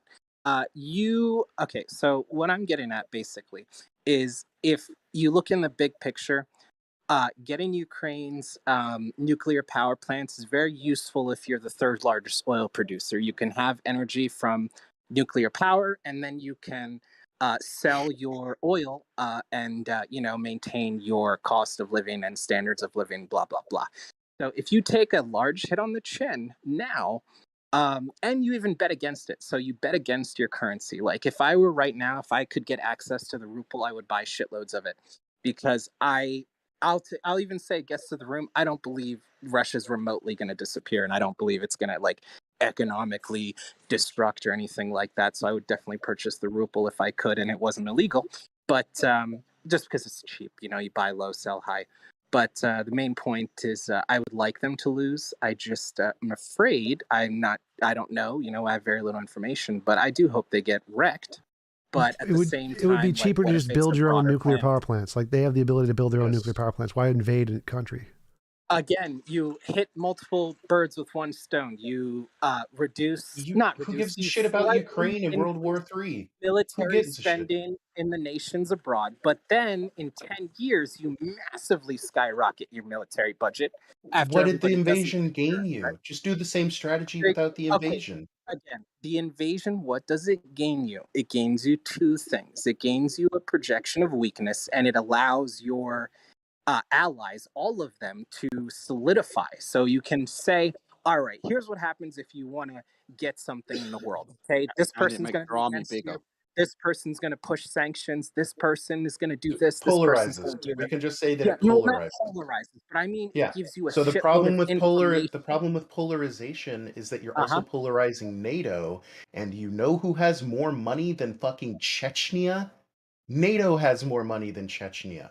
Getting Chechnya and fucking like Belarus to go on like a war footing. Wow, they have the GDP of like half of Wyoming, right? They don't matter. They're not going to help you in a fucking world war. Let me ask you a simpler question. What do you think China's reaction reaction to NATO's present behavior? How do you think they view it?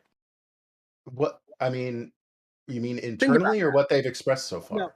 No, not well. I would love to hear what they've expressed so far, but as what they've expressed so far is neutrality, where they say both sides. No, not what they're saying. I mean, like, pretend for a moment. Obviously, we can't, but pretend for a moment you are ahead of the Chinese military. Yeah, China doesn't like NATO. China does not like that the other countries. China doesn't like NATO. China doesn't want NATO to expand. I think the most interest that China has in this is as a test, like a litmus test for how NATO would respond to Taiwan. There you go. Well, I think that's the most interest that they have. I don't think that what they're going to be doing is like, oh, okay, Russia, let's go into World War III. I don't think that like they're getting jazzed up in the way that your polarization analysis would suggest. Okay, not they're getting jazzed up, because I would imagine they're already making those plans. It's not like they're getting emotional about it. They're secretly planning for World War III.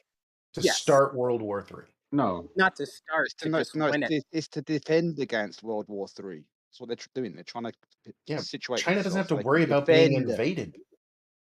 Why not? Okay, let me put that another way. They do have to worry about being invaded because they're a superpower, or they're approaching a superpower, but NATO isn't going to invade China. NATO is not going to invade China in I a war of mean, think aggression. about what How you're do you know saying, that? though. Think about what you're I saying. just, Russia NATO I is just think can't. right it's, next There's to I no. think it's China. It doesn't have invasion unlikely. clauses. I think it's That's Okay. unlikely because they Well, don't yeah, but have, Britain they don't can, have though. an, Britain they can don't and have an America can. ambition.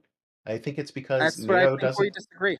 Goodness Well, gracious! listen, One at a time, I please. think Defensive NATO tact. I can't. think One China at is a time, Britain can. watching please. NATO be I would like love us to versus answer them. your question, but Go ahead. someone else is talking. Okay. NATO can't go in, but individual states can. Yeah, I don't think that I don't think that like Germany is interested in trying to occupy or annex China. The If same No, I think China they moved would on be Russia to like is very Taiwan, Russia interested. is interested in right. China's interested in annexing Taiwan back. Russia yes, is interested in and if they try annexing and do that, Ukraine back. So yes, I think that Taiwan has to worry about China invading. I don't think China has to worry about. I think the probability that Germany is going to invade no, Britain. unilaterally invade No, I don't. China. Yeah, I I think don't the think probability that Britain. UK is going. The UK has a tiny Yes, they military. will. There's no way Yes, they they do it will. You're ignorant. Can I unilaterally. say something? There's no The way. only That's possible way Yes, for they will. ridiculous. China It's to, just. so the only 1840, possible way You've been to watching too much James Bond, dude. No, listen. All right, again. MI6 So is going to again, go does in. Germany British Empire in has any 1841. interest in a war? Look at Neither Britain, do no one in the imperialistic powers. UK, no one in the UK is saying let's Doesn't start the matter. British Empire back up. It doesn't There's matter. no, it's not, It doesn't no, matter. it has been a Here's where political you're. Yeah. goal of No, you're missing Putin it, man. for like 30 years to rebuild the USSR, right? So We've I seen got. that. How do you know We've that? seen that demonstrate. How do you know that? Because we've seen it demonstrated by How do you know his. that? I'm trying to answer you right Yeah. now. Yeah. So Why do Let you him think? finish. Why do you we've think seen Britain it would do demonstrate. anything if Taiwan was taken? Okay. So Just I let him want finish. one sec. Right. I want to The see way over we over the know. mind for over the mind. What I want to see is I want you to see. All right. Well, dude, One don't sec. One interrupt. sec. Let One the sec. guy who was talking. One sec. And then he can ask. Jesus Christ, It's shut my up. room. So what I want to see is I want you to go through like the Art of War from Sun Tzu, and I want to tell you which one of these are actually benefited by what Russia is doing. Because if you go through them, most of them are most of them are contradicted. So most of the things Russia is doing, if you go through like the Art of War or any kind of war-based strategy, is destroying any chance they have at World War III. That's essentially what they're doing with this. Is they have no chance in World War III from this whatsoever. So if you could show me in the Art of War, I want you to show me in the Art of War, like which one of these things are benefited, because everything you're saying goes against every known tactic in war strategy. No, two Yes. strategies, and it's been a long time since I read, but I remember two. Number one, don't be where your enemy expects you to be, and appear weak when you are strong, and appear strong when you are weak. Yes, so those that would two, mean not attacking. Paraphrasing. Yeah. So that'd be not attacking. It's the again, opposite. I don't know. I just think Russia appeared to be strong, and they have disabused a lot of people of that. How do they appear strong? Because we thought they were going to like steamroll the Ukraine, and they obviously did not at all. So the whole world thought they were going to steamroll the Ukraine. Do you see how that works? Like the whole world's like, oh my God, the Ukraine's going to be over in like 2 days, and then nobody thinks that. But we're aware. Okay, so in war, typically what you do is you bomb the shit out of places that you're gonna conquer, and then you move your troops into it. Russia did not do that at all. Okay. I know. Well, they can't do Russia's that because they're trying to Air push Force. Russia's. Well, I mean, they're doing it in Kiev now. But I think they didn't do that because it's a peacekeeping mission. Your analysis So requires how peacekeeping works. Requires something like Russia to have a lot of hidden military assets, so that like the base that you present. I think it does, and I'll give you a reason why. I'll let you finish. I'll explain why, but go ahead. Okay. So if we're aware of Russia's military assets, like we're aware that they have an air force, they haven't been very active. There's questions about why haven't they been using this, right? Interesting. So no drone strikes either. Very minimal. Yeah. So I think the idea that Russia's going to invade because then people will ask questions about why they didn't use the Air Force. I don't think that the gain in like, oh, there's some sort of mystery here. I don't think that has much strategic value when compared to the degree of like hardened resistance that you're going to have from other countries, both in NATO and who are NATO adjacent, who are now going to be more interested in joining NATO, like Finland Do you want me has to tell you a been. top tip on this one, just so you Okay, can get a grasp on it? let me respond with two They are questions. throwing Number one, artillery Plus, at you each want other. the infrastructure. What if, first of all, you don't need to hide all your military or very much of it. You just need to hide a winning military strategy, like one or two pieces of hardware that you guys are know idiots. are I'm gonna very, vote to very different But they're special. not hiding Like, it from you, no, let me right? finish. You Let me know about finish. it. Let me finish. No, I'm not aware of it. I'm just saying, what if like Russia and China realized that most, or they developed something that made most of modern day, especially older modern day Why would they hold it weapon back? really obsolete? That was the word I was looking for, obsolete. What if they developed a simple weapon that made tanks obsolete? Then what? Yeah, this Then is you invade, then Wait, you what? look fantasy. weak, This then is you science use fiction. up all your This obsolete is science machinery. fiction. You're writing science fiction right now. Science Yes. fiction. Science fiction. Do you have So, any like, reason weapons to have think not that been this developed super that have made things do you obsolete. have some reason to think this is the case? Well, I could think that They maybe already they invented invented that. lightsabers. Wait, hold up. They already Even, invented wait, that. wait, wait, wait, wait. Stop. They invented that weapon 30 years ago. Stop. So even if they did, let's say they invented some new technology that can just wipe out all tanks. What possible benefit is there to attack people first? Portable man-pads. No, so they can't wipe out all tanks. Let him So finish, yeah. even if they did, even if they invented some magic new technology, there's still no benefit to starting a pre-war and get lots of sanctions to lose economically before implementing this thing. So if they wanted to start World War III, they'd still be better off by not telegraphing their moves and starting a preemptive war that causes everyone to build up their military. Literally the worst decision they could make is to start a But pre-war. imagine, okay, but just imagine this scenario while you're responding to me. Imagine that this weapon is like only known by like 10 people and you just murdered all of them and you set in place the buildings necessary to mass produce this, but you haven't made a single prototype yet. Who do you see starring in this film that you're writing? Okay, Who do you imagine is the lead actor? It's a thought experiment. Just stick with it here. Stick Sure, with it. sure. So you have That's a bunch exactly of what I was obsolete thinking. machinery. He's writing a You have movie. a That's bunch- exactly what I was thinking. Okay. All An right. hour. All right.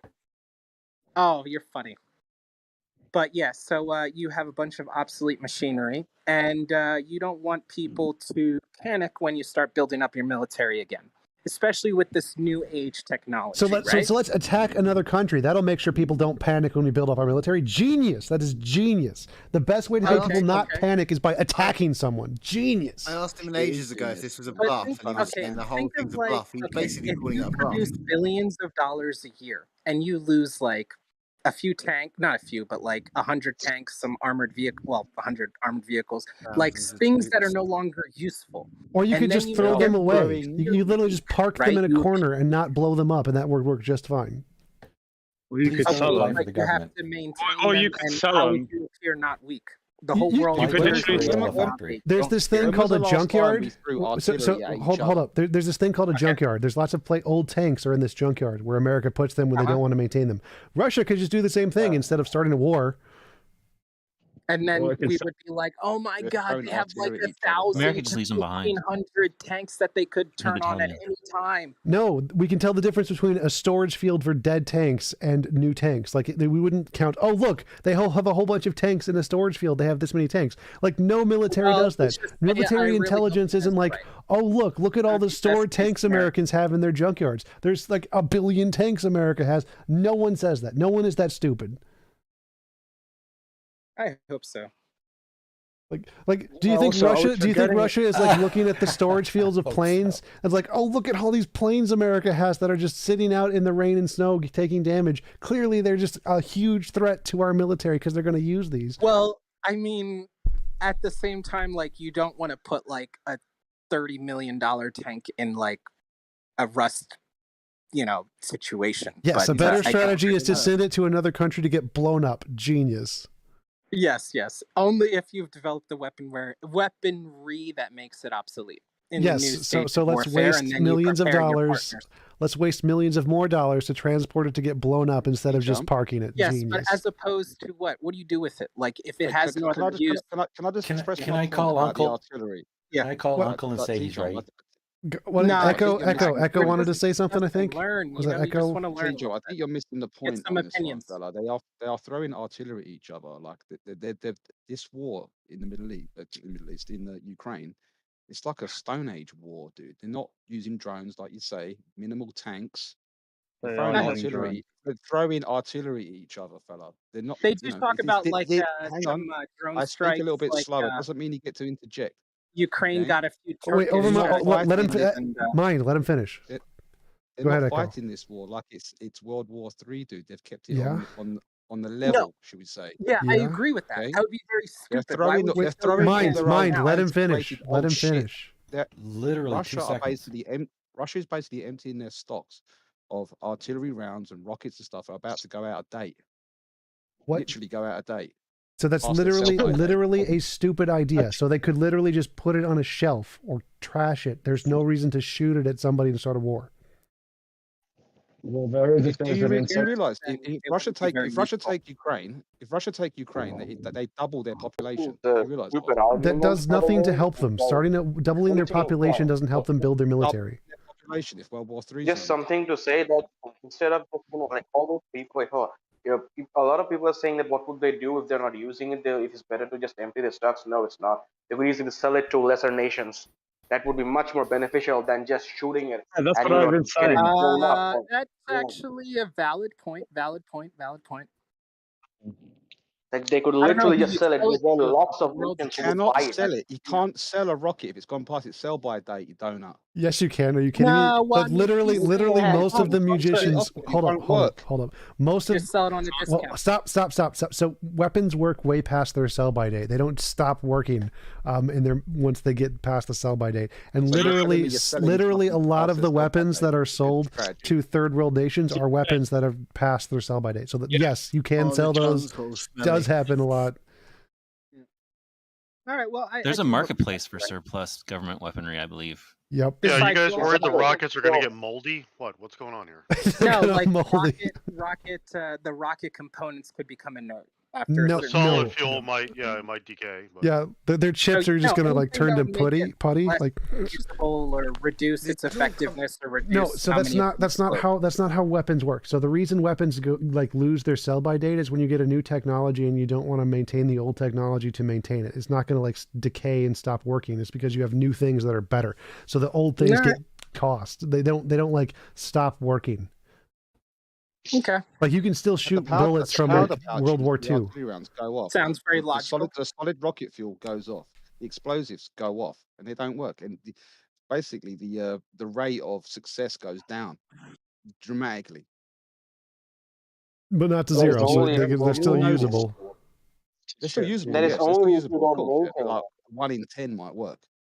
Well, no, But it they makes them, definitely don't go bad. They valueless. don't go bad that fast at all. You can still use weapons from World War II. They still work today. Yeah, shit that goes bad is like corrosive primers. That goes bad, but nobody but Russia uses that. Exactly. Are you at that? And they're even out. They're phasing all that stuff out anyways. Yeah, they're throwing it at Ukraine, dude. Get rid of it. Yeah, well, Americans are buying it too, just because it's dirt cheap and there's a big AK craze in the U.S. and all the aficionados are burning through all that ammo. Like Russia's still pumping out they're pumping out better ammo, and they've completely phased out corrosive primers. So with rockets, it's the same thing. They're phasing out anything with corrosive materials and going for all the cleaner burning shit. But you can literally sell second, third generation tanks to anywhere in the Africa. argument that they're just emptying the shelves because they have got something new doesn't make sense. Yeah, instead of throwing it away, let's just shoot it at people. Let's just bomb a different country with our old stuff because it's old. But you are still getting stuff. You understand? You're using obsolete weaponry to gain nuclear power, to gain an interest in the local population near you. The only thing And you're can we really just throw saying out that some they're facts doing. here? Wait, quick The facts. only thing. Let's throw out some facts. Population of Russia is 145 million. Population of Ukraine is about 45 million. Go. What does the population matter? Like we could take Africa and add a few billion people. Population doesn't really do anything to help us. Yeah, the population comparison is a factor. If we're going to go into full scale war, then yeah, Russia's got the whole attrition tactic on Russia, its side. yes, and Russia also is the largest landmass. They control the most amount of land in the world. But go ahead. Yeah, good job. You control a tundra. Yeah. with Also, Russia. guys. If if fucking Ukraine joined NATO, Russia would get backed into a corner, wouldn't it? Because then Ukraine could take back Crimea. You're thinking too logically. Evil is you're actually evil is actually talking about the actual problem right here. We're talking about like a World War III kind of doomsday Bond movie. So 20 years you're from now, you're go being ahead. too logical. Evil, like you're talking about like the real actual problems. All right, don't be Yeah. rude, but I would love to hear some facts. Facts are nice, whatever they may be, related. But all right, so China has 1.4 Another fact, billion. a cool fact. Wait, guys, a related fact is that it TJump, have took. you seen the map of Russia like turned upside down? How Guys, Russia see it guys. and the flanks that they could possibly Russia be has attacked had on. 4 How open financial. You want to Ukraine give your was. facts? I give my Russia- facts first. Fucking, it took Germany and the Soviet Union 35 days to take fucking Poland. To take Poland, that was with like industrial power of Germany and shit. And to like fucking surprise of having 2 countries against one, it took them 35 days. So that had that it's like Russia isn't take. Is it that?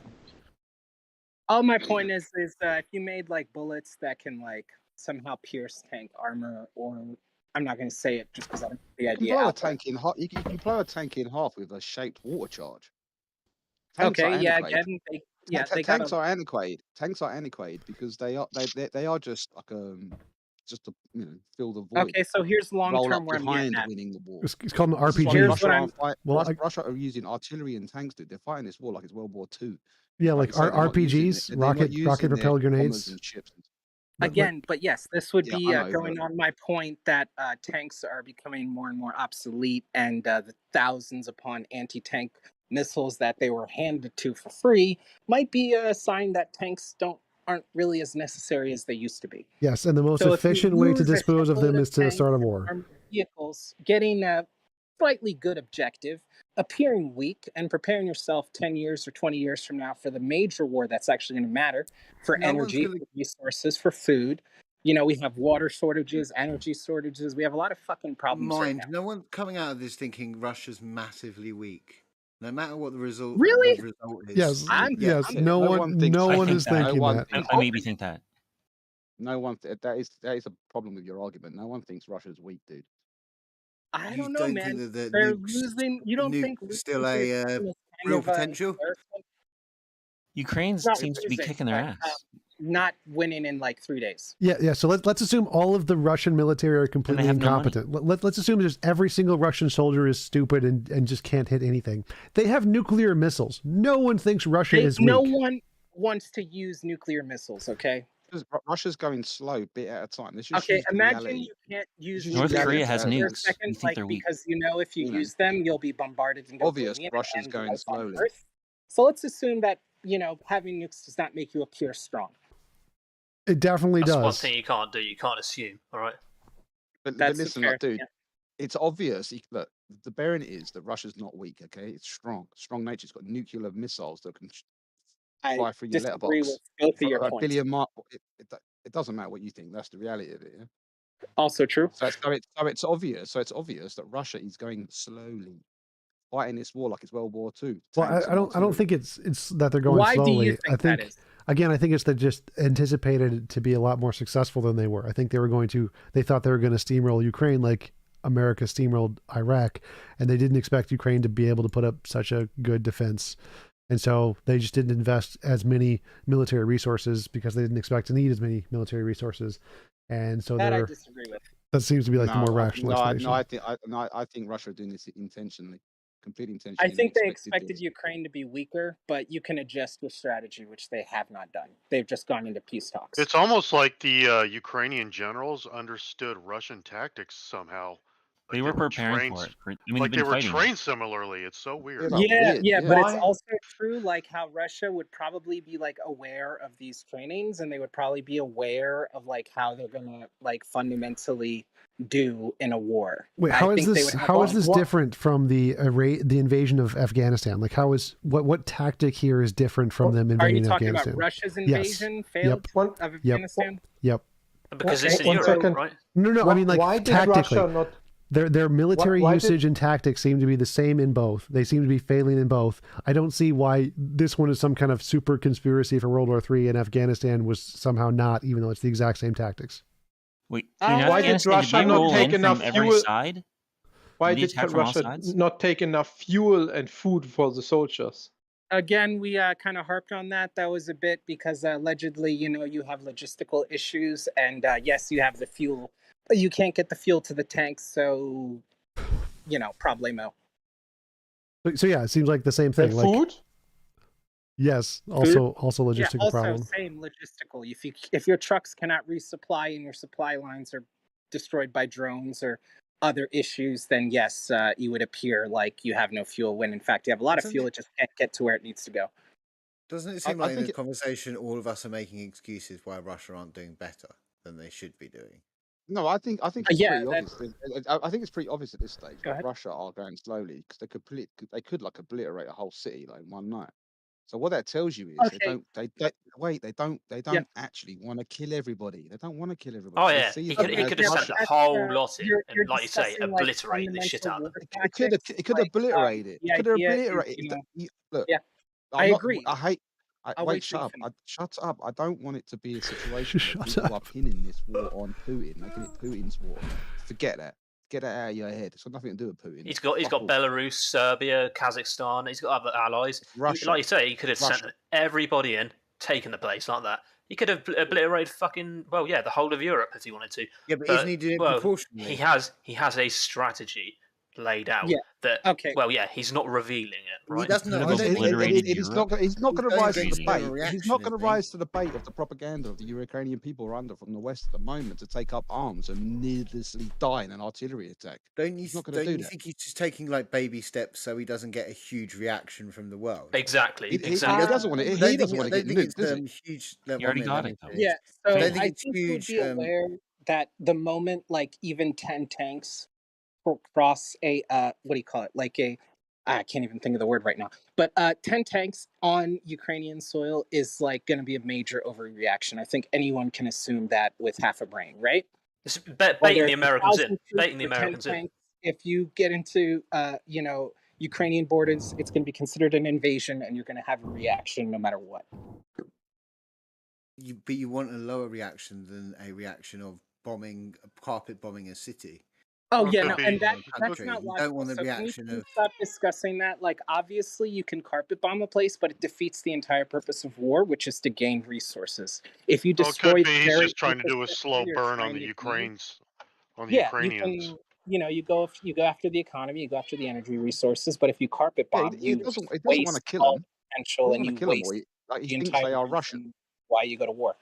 Well, it could be he's just trying to coax NATO into engaging. That way you can say, see, told you. Yes. Power hungry NATO. Thank you. There's a bit of that too. So you can be like, look, China, look, India, look at how unfair this is. Look at how like all the Western nations are all just lining up against us, and it's totally unfair, even though most of them are occupying other nations. That's my point. That's what I'm getting. Then he's got 300 years of Russian history to tell them, like, see, told you, the West can't keep their fucking hands off of us. Yeah, why do you think Zelensky keeps on going, oh yeah, can you give me more of this, more of that, and keep on asking for help and shit? Yeah, so like think about it like this. You have 1.4 billion in India, 1.4 billion in China. I don't know, 145 million in Russia, but you have a shitload of land for all those billions of people. And tanks are now more and more obsolete. Now 2,000 things to the Ukraine can stop all those armored vehicles and tanks. Now imagine equipping 2 billion people, or 1 billion, let's be realistic here. Imagine equipping like 500 to 600 million active military men with those very same anti-tank missiles, or even a cheaper version. Maybe you need 6 or 7 shots to take it out. Do you understand how tanks might be obsolete and how wasting them now to get like a lot of benefit? That's probably why Russia's been focusing more on like the new generation fighters, air superiority. They have no air superiority. Like, where are they? Maybe they don't want to waste them in this fight. They're not engaging in an air war right now. So you got to ask yourself, why? Why? Because they're taking it very slowly to make sure the reaction against slowly. So I think slowly. They don't want to kill everybody. Yeah. Can we agree though that like the whole like taking things slow is like very logical. It's very new age. Like they don't want to go into Ukraine, killing everybody and like turning everybody in Ukraine against them. Can we agree on that? It makes sense if the goal is to coax a reaction out of NATO. That makes sense. Yeah. I know, but in any situation, can we agree that a Russian being invasion of humanitarian? Ukraine is not going to be like a kill everyone scenario or destroy everything scenario? Can we all agree on that at least? They are like shelling civilian centers and like preventing They are, evacuation. yes, but There's in a news very light stories, basis. Human Rights If you look Watch, at Amnesty Western International, a lot of these places are reporting like war crimes, firing on civilians, that kind of a thing. So I think if your view is that Russia is holding off on You airstrikes can find in order examples to for anything. preserve the civilian population of Ukraine, I think they're taking. I think they're taking other actions. I think they're taking other actions that show that they're not that interested in minimizing. You are simply a distraction, okay? Because if you, America, back out and go and yeet on over to Taiwan, here's where they're going to come back out with a full force and go and attack Ukraine again, okay? I'm sorry. Yeah, didn't so I follow understand sort of your point. Like you're saying most of the Western nations are just allegedly supplying like arms. So what's your overall point with the Taiwan situation? Sorry, I just wanted to interrupt for a second. I gotta go, but I wanted to thank you guys for coming to my room and hanging out. Thank you, dude. So- Wait, can you friend me? I like you. Sure. Send me a friend request. I don't really use Discord that much. Go ahead. What's Also, your name? TJump. It's the name of the channel, the room. Also, check out my YouTube channel, youtube.com/TJump. I'll see you guys later. Peace out. TJump. See ya.